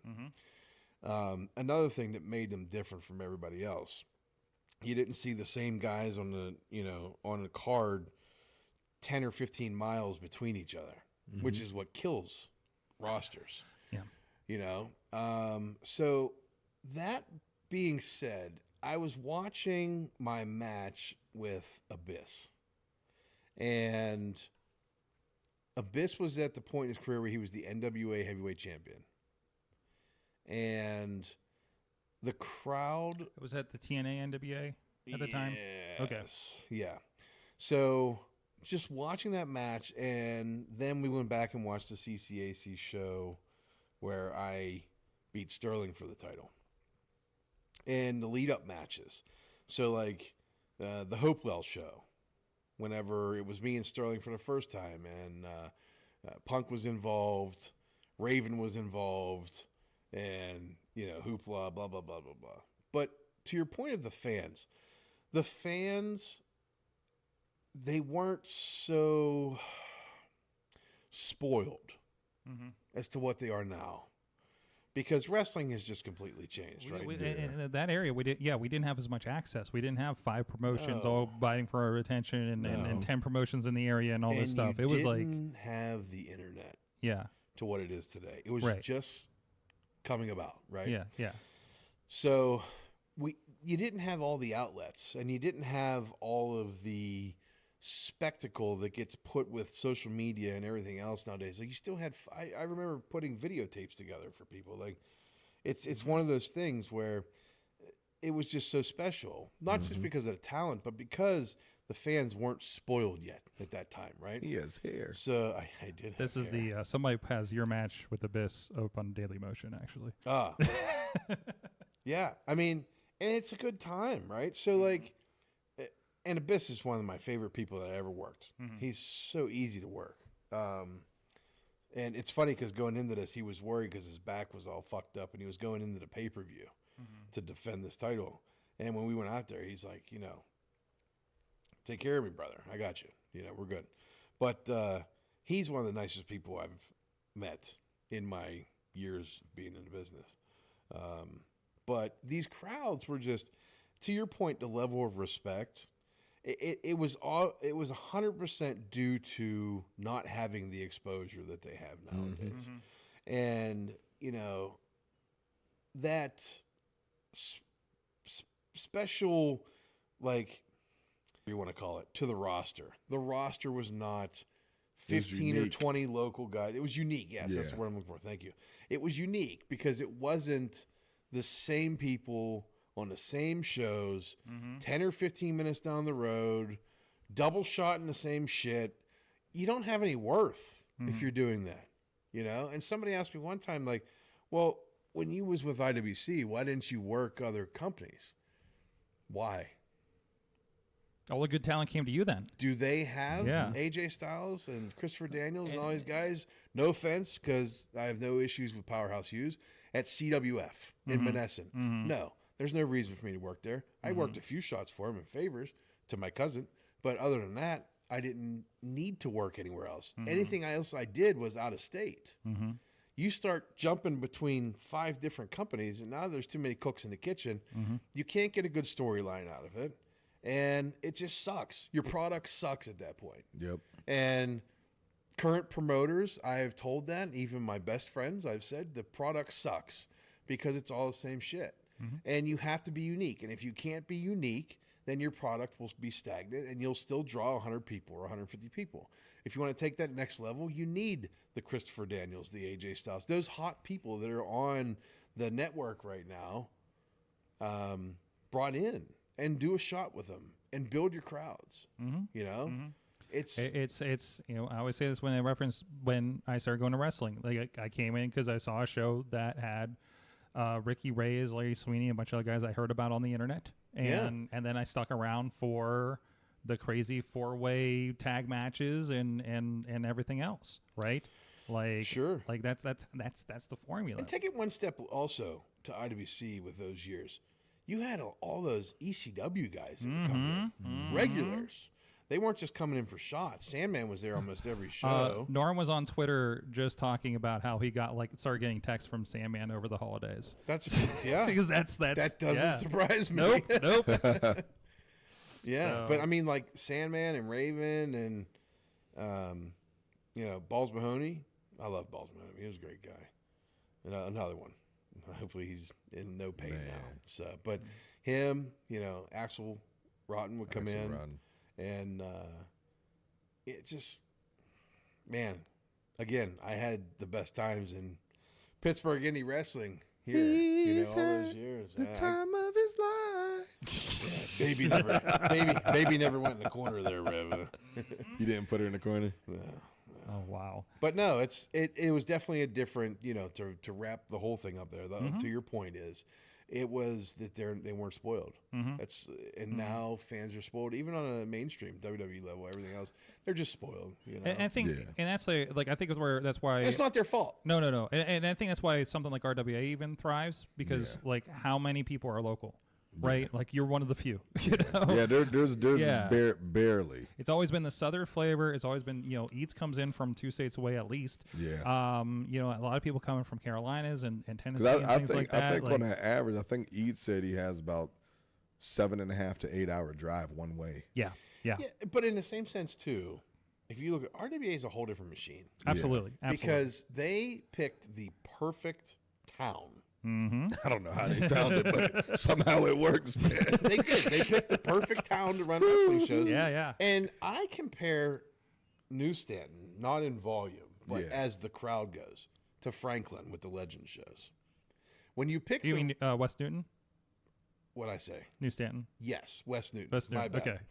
They're all I was like, attached. who's running New Stanton? So it's like I've been missing out. I was like, I'm missing the They're promotion. all up the frickin' river. It's all the same. It doesn't matter. But if you take West Newton and the Franklin shows, the Legend shows, Yeah, Night Legend shows. Yeah. yeah, I mean, you got, apples to oranges when it comes to fans and how many people fit in there, but it's the same atmosphere. Again, it doesn't matter if you have 150 And that people was in there that or was like 1,000. we were bringing in like $1 Million Man and Rock and Roll Express and all these guys and stacking a show to bring all these people in. These guys are doing it with just the regulars that come in.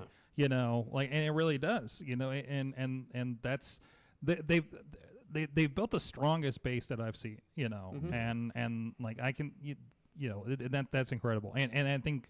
Everybody else is still building their base. Rise is getting it figured out. They're doing a bringing great job. Yeah, they're bringing and they have a little bit of that. They're bringing in a lot of very interesting people. We had a Tough Guy Inc. last show, Delirious over the summer, Sumi Sakai this time. What? Nothing. Okay, all right. Tough Guy Inc. was tough. I just go. Okay, all right, Whatever. all right. So, but still, there's a lot of those faces, a lot of those, at least the seminars and everything. Good for the kids at the Stronghold, of course. Ideally, I think maybe I don't know. Yeah.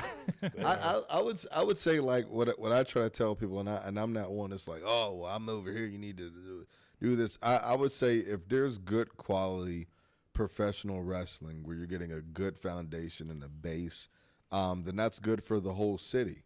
So, for example, if we have a person from IWC that's wrestling somewhere overseas or something like that, guess what?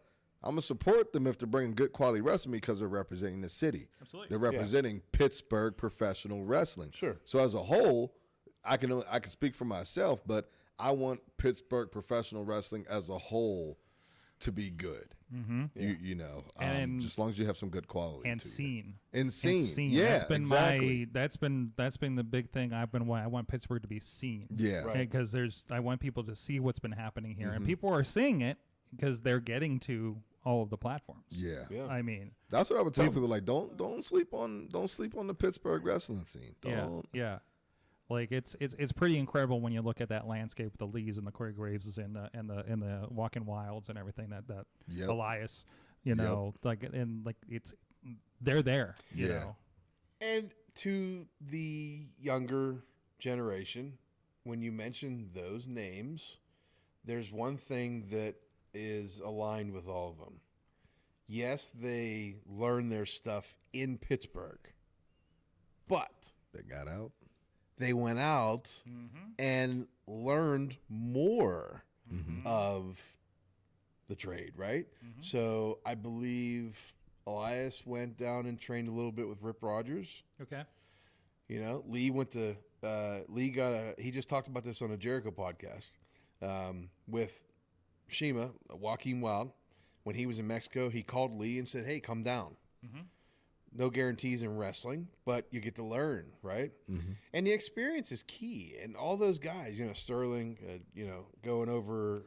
God, yeah. What country did he go to? Like Italy or something? Because I remember we had him on the show. He's talking about how like they got there and they got like mobbed because they don't see wrestling very often.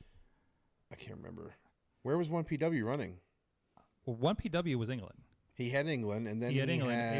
It was like an island off of Italy, it was- Sicily or yeah, something. Was like it? that. Yeah. Yeah. Well, it's in the archives on the show.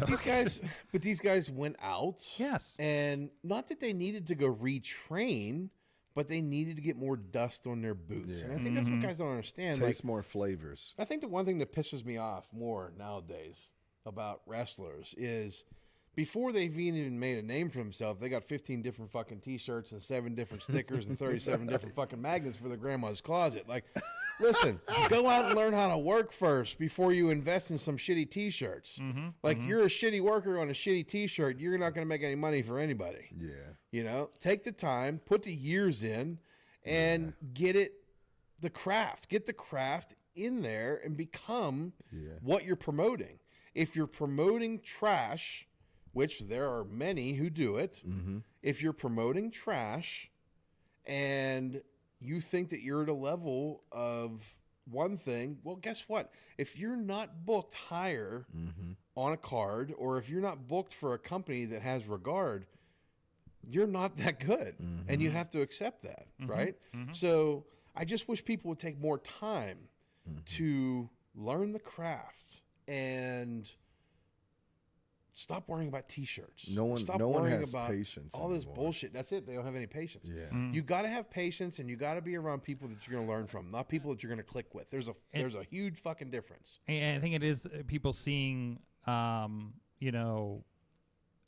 people don't see that how long Lee Moriarty was working. Yeah. Sure. Like I remember seeing him in what town was that? McKeesport. Yeah. And I'm like, who the hell is this guy? I don't understand why he has like Japanese stuff on his on his bib tights situation. Right. I don't understand it. What's a Moriarty? Why is he hanging out with David Lawless and this Yahoo over here? What is the order? Yeah. What is this? Why? I had a lot of questions, and then look what he did, right? Just a few years later, I think people see Thea, God bless Thea for getting the opportunity she did, Sure. and coming right out of school and for what she did. But I think people I think the young people, the impatient youngins, see that and we're like, oh, that's the path. It's like, no, that's not the path. There's a difference if you're an athlete. Absolutely. Thea's an athlete. Absolutely. Look at Frost. She's an athlete. Shane is an athlete. When you're an athlete and you can wrestle, you're going to draw the attention quick. Yep. But when you're not in those leagues, you have to take time to get there or be as good as you possibly can be. Yep. I mean, you can be a one-hit wonder in the town you live in and, again, have all the T-shirts in the world and whatever you want to do. But if you don't take the time to train and get out there and be better at what you call yourself, which is a professional wrestler, then just keep working for those dog shit companies and the people who aren't going to do anything for you. I was telling some of our students too, actually just like recently, like yesterday too, that during that first year when I started, my coach said, hey, for the first year, I just want you to get in the cars every single weekend. Yeah. With some type of guy. And it was like, even though we weren't cleared to do shows, we weren't at that time where we were trusted to do a lot of shows, he said for that first year, absorb this, ask questions, get answers, get to shows, help at the shows. Don't just get there, shake hands, and stand to the side and be like, well, if I'm seen, really help them in whatever job they ask you to do it to the best of your ability. And a lot of that stuff sometimes, and Dean will tell you, a lot of that stuff, some of your best learning will happen when you're even just listening to someone talking about something in the locker room, or you're jumping in the cars and they're talking about what worked for them in this city and how they're going to now do this in this city because this is how this crowd is over here, or this energy is over here, and being able to, and I think a lot of times, I think like both of you said, like so many people are just so used to, I want to go here, but it's like, what are you doing to put the work in? Are you just showing up when we say doors are open? What are you doing outside of that time on your own to help you get to whatever your dream is? Yep. And you never know what that opportunity is. I know, I've seen a couple people that I felt like they were floundering for a bit, and I started seeing them get in the cars. There's a lot of, I see a lot of wrestlers, commentators that we know say, hey, I'm going here, opportunity, we have a seat, situation. Even for the Brookie Steamboat match this weekend, somebody was looking to fill a car, right? Because you never know. And I know, one, I'm seeing, getting opportunities on a decent company in another town, several states away, and they're on their YouTube show every time they do it, and that's going to build into, and he's getting feedback, he's getting feedback on a different level. A place a place where I got to visit recently and looked around, and I'm just like, this is like a feeder for Impact Wrestling where I'm sitting right now, or in AEW and everything, the way I'm looking at the history of their talent, and who's around me, that's really, that's so important. So very important. To the point of what Rev was saying with all this, and this is something that I did, I took it upon myself to really challenge. this is where the mentality is, right? So to Rev's point, he put up about open seats, right? Traveling. Nobody responded. So I got pissed off. So then I put something up and said, I have an opportunity for a couple spots for people to work with WWE. Let me know if you're in. Boy, oh boy, did I get flooded. Boy, oh boy. And I let it go for a few hours. We had more comments in about 45 minutes than I did for 2 days of my post up. So then after a few hours, I let everybody know what was going on. But it shouldn't take 3 letters for you to respond. You should get in the car with whoever, whenever, because you don't know who's going to be booked on those shows. You don't know what you can learn. And to your point, you're always learning. So get in that car. And there's when you start doing that, and I've noticed this on my side too, where I'm going to a show on the East Coast, go to a show on the West Coast, and I'm seeing the same people. And you're being seen. Like I'm noticing me being seen and noticed and recognized. You know what I mean? And people, when they see me in my position, they're comfortable with me because they're seeing me in multiple places. Like that happens on. I mean, that happens on your guys' side too. Like you see, you know, hey, so and so who happens to be Impact champion or whatever. You know, I'm seeing on this and this show. I'm starting to get known. Opportunities can arise out of that, right? Or at least you sit under the learning tree. Right. Yep. Yeah. But you also got to know when to pull the trigger. Absolutely. You can't just keep going to a company in hopes that you're going to get booked. And if you do a couple of dark matches for them, that's fine. But after you're done doing a couple dark matches, stop kissing their ass. Disappear. And look elsewhere. If they want you, they'll get a hold of you. Don't fucking pay for yourself to go out there. Don't book your own hotel. Don't work for free. If you give them the Iggy and you say, hey, I'm going to give you a couple dark matches, that's fine. What do you think? Well, we'll get back to you. Okay, cool. Sounds good. Thanks. Here's all my information. Be a fucking professional. Have a card. Give them a card. And then you don't go back because all you're doing now is you're just bottom feeding. If they want to book you, they'll book you. Yep. And that's another thing guys don't understand. Like they'll drive hours to these same shows over and over and over and just keep getting a darker. You know why you get a dark match? Because you're free. That's why. And if they wanted you anywhere else in the card, you'd have been booked there by now. So you have to also put your foot down and look elsewhere. Don't just keep kissing an ass of one company. Yep. Do you want to know what I like in that too? When you're looking in the shoot world, when you're looking in the real world, and you know you're with someone like, hey, you said you wanted to get into what? Hey, we have this. I got a guy. They need someone to fill this internship. You go there. It's an opportunity, big event. Cool. You leave, and all of a sudden you just show up 2 weeks later, like, hey, I'm here. I'm here to be an intern again. And they're like, but wait, we didn't. Yeah. Oh, all right. Well, I guess we'll find something for you to do. We don't know yet, but stay tuned. Like, no. You can help tear the ring down when we're done. Yeah. That was good. Well, it's always good to dig into this. I'm hoping there's some young wrestlers listening out there, and again, if you want more insight, go to Stronghold Wrestling, Stronghold Academy on Facebook. Stronghold Training Center. That training center. Yeah. Oh yeah. Got my names. Don't you? He's like, I'm fuck confused. with my head right now. He's had a $2 rock bottom beer. Oh guys. my god, only one. He's at a. It's like it's like Stronghold Training Center. What are you doing, Mr. Ward?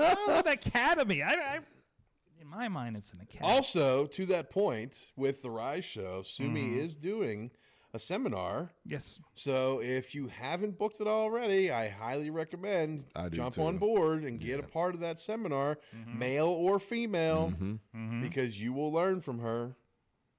Don't sit on that. Very true. There's only X amount of spots. How long veteran is she? She's Long time. 30. It's been around a while. And she doesn't wrestle like it neither. Like she is still in her prime, in my opinion. She's preserved. right. Oh, she actually has.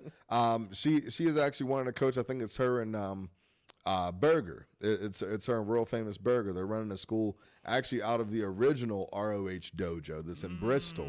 It's called the Worldwide Dojo. Nice. So that's a good thing. But just like you said, I mean, she's a tremendous brain. It was always a joy to be around her, and she could teach you a lot. She is 51 years old. Get out of town. Are you Jeez, serious? no. Yep. Oh, she was definitely preserved, dude. Absolutely not. That's She made her debut 97, April of 97. Wow. WrestleLuminati, man. Was she when I was on Nitro? Or am I thinking somebody else? I'm thinking somebody at WWE. That is crazy. Yeah. Wow. Man, my mind's blown. Shout out to you, Sumi. Shout out to you. Fantastic. My mind's blown. Well, hey, real quick, since I didn't shout them out earlier, I want to give a shout out to friends Slice on Broadway, New York City Style, Yinzer Made, Beachview Carnegie, East End, North Hills, and Southside Works just opened up. I love you. Thank you for supporting the show, feeding our guests. I love you. Yes. Delicious. Anytime you need a commercial, contact Sorg. I'll do one for you. I love Eamon and Merlin moved up here from Texas, and every time they come over for a wrestling pay-per-view, they stop by and get sliced. I'm about to He's have been a hearing it slice. for Listen, years. I'm going to have a slice. I love the cheese, the meat, the pepperoni. Just put the meat in my mouth. That's what she said. Pause. Clip it. Slice on Broadway. Wow. Everybody, chat room, what did you learn from wrestling tonight? And chat room, I know there's a couple wrestlers out there in the chat room. What you learn from this? So this chat just 10 minutes ago. Mike, do you got something you learned? What'd you learn from War Games? I learned that Dakota Kai is probably one of the most underrated people on the roster. Agreed. Okay. Because she worked all of War Games. She worked a live event the next night. And she worked that long TV match with Candace on Raw. Mm-hmm. And my God, that match with Candace on Raw. Like, we didn't talk about Raw. Raw was fucking great last night. I hope. The first hour being commercial free. Yeah, that was awesome.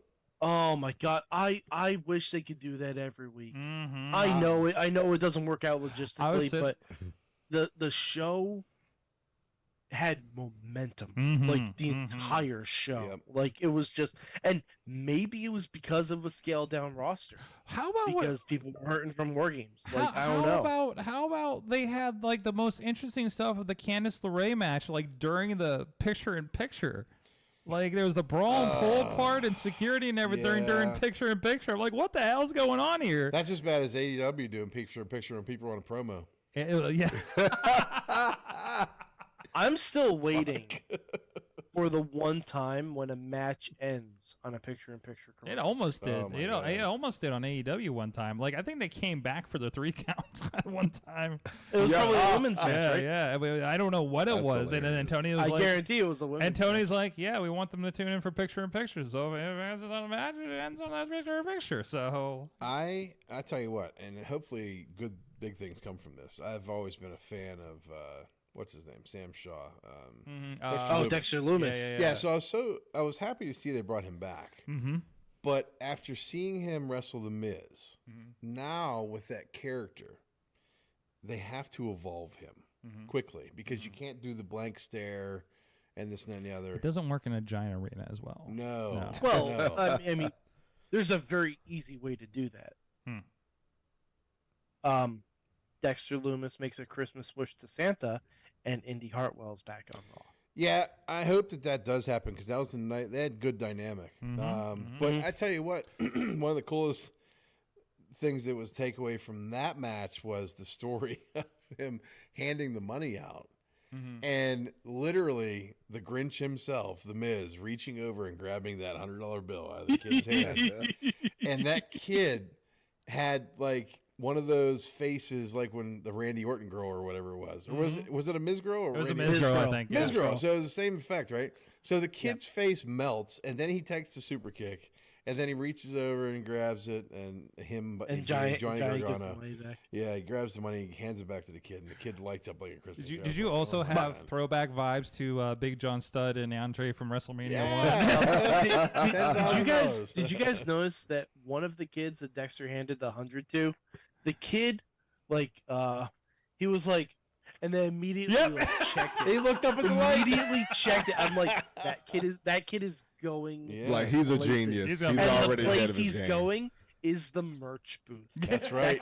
They don't care. It's all going back into the merch booth. They know they don't give a crap if that's real money, right? So They actually released a video of the kids who got the money from Dexter Loomis going wild at the merch booth. Oh yeah. That's great. Yeah. That's awesome. I love it. hilarious. I love it. That's great. I love that Raw. I'm telling you, the one thing I know we don't need more titles in wrestling. Mm-hmm. We need a mixed tag team championship in wrestling. We don't. In WWE. We don't. No, I think we do. Don't. There's so many combinations, of just all people that have already been established. Listen, like Tony Khan has it would be heard the you. strongest division. Tony Khan heard you. You'll have it in 6 months. Don't worry. Yeah. Tony Khan doesn't listen to me, especially when I talk about women. Yeah, and Mike tries a lot on Twitter. Trust me. Yeah, Tony Khan doesn't listen to me at the fuck all. No. But WWE, if they had a mixed tag team division, would have one of the strongest rosters that you could imagine. Who would you have as their But that first is- mixed tag champions, if that's the case? Ripley and Don. Miz and Maurice, honestly. Miz and Maurice. Gargano and because you Candice need LeRae. leaders. Yeah. Yeah. And also, to your Dexter concerns, he does have Johnny to play off of. He does. So they could he does. reboot. But I don't want to see. But I think Johnny can bring Indy in. That's true too. That's true Yeah, too. I just don't want to see another guy with a strong character be stuck behind somebody else and then have the Austin Theory effect happen again. Gotcha. That's a good point. Yeah. All right, Rev, what'd you learn from wrestling this week? Famous. Yeah, I learned that too. Give it up one time. J-Rock is the only dick with no balls. Oh, All right. okay. J-Rock, I plan to catch you outside very soon, even if I got to come to Cleveland. So I learned to have patience, do everything with a smile, and put your best foot forward, even the one that has 4 toes on it. That's what I learned. Dean, was your Dexter Loomis? Is that what you learned this week? Yes. Okay. Double checking the chat room. I learned that Go ahead. wrestling was good this weekend. It was. Oh, fucking toe! Whoa! Oh, What Jesus. is happening there? He's got like a turtle foot. I've never seen that. Oh, put it back up for him. It's terrible. Look at this thing. Oh man! Oh, That's God. gonna hit. Oh, Jesus. Hold on, wait, there he goes. Oh. What the hell? What is that? He's got a Ninja Turtle foot. That's what I learned. Holy shit! That's gonna be. Rev's foot just got signed to AEW. I never. Hey, I do Rev just got cast in the next. That's a whole show in itself. I do That's one what's heck of a haluva kick with that foot too. By the Holy way, that's my shit. right foot. man. Rev, have you thought about getting in touch with Tony Atlas? You know what? I've been thinking about it. I've been trying to think of how to do a mandible claw with the foot. So I don't think I'm going to eat that slice of pizza now. Good Lord. That's gonna be big on TikTok. that's what I figured. There you go. You're welcome. Wow! You You're pulled that welcome. out. You don't pull that out often, do you? He does, actually. It's Okay. It happens from time to undisclosed time. areas. Next time you From at time least to have to say, time. "Excuse me," while I whip this out. God. Hey, that was smooth. I didn't even see you taking Hey, your listen, he shoes didn't off. even know. He didn't even know. I need Yeah, take control of your studio, I son. need some therapy. Oh, God. I need some therapy. You want to massage him? I just Hey, see, and this is why I feel like I would make a fortune if I open up like a foot thing for OnlyFans, but that's not my flow. baby. Why don't you just open another TikTok account that's just your foot? I should. Your Like, fan, just your foot is a fan of Vader. Just 'cause your it's foot, just- like you just. it's the Vader time. Your fucking foot is Vader time. I'm like, Mastodon. I never seen like a foot do the Vulcan sign before. The toe Ron yeah, Hunt. Yeah, toe Ron Hunt. Maybe I'll give you something on Patreon. If you give me a pencil, I can draw with no, it. just do TikTok. And it's You're just the you. only person I know who can't flip someone off with their foot. Just it's just you. Hey, listen. This is how you know you're one of the real 4 horsemen. Yeah. You're cut off. I gotta end the show on that one.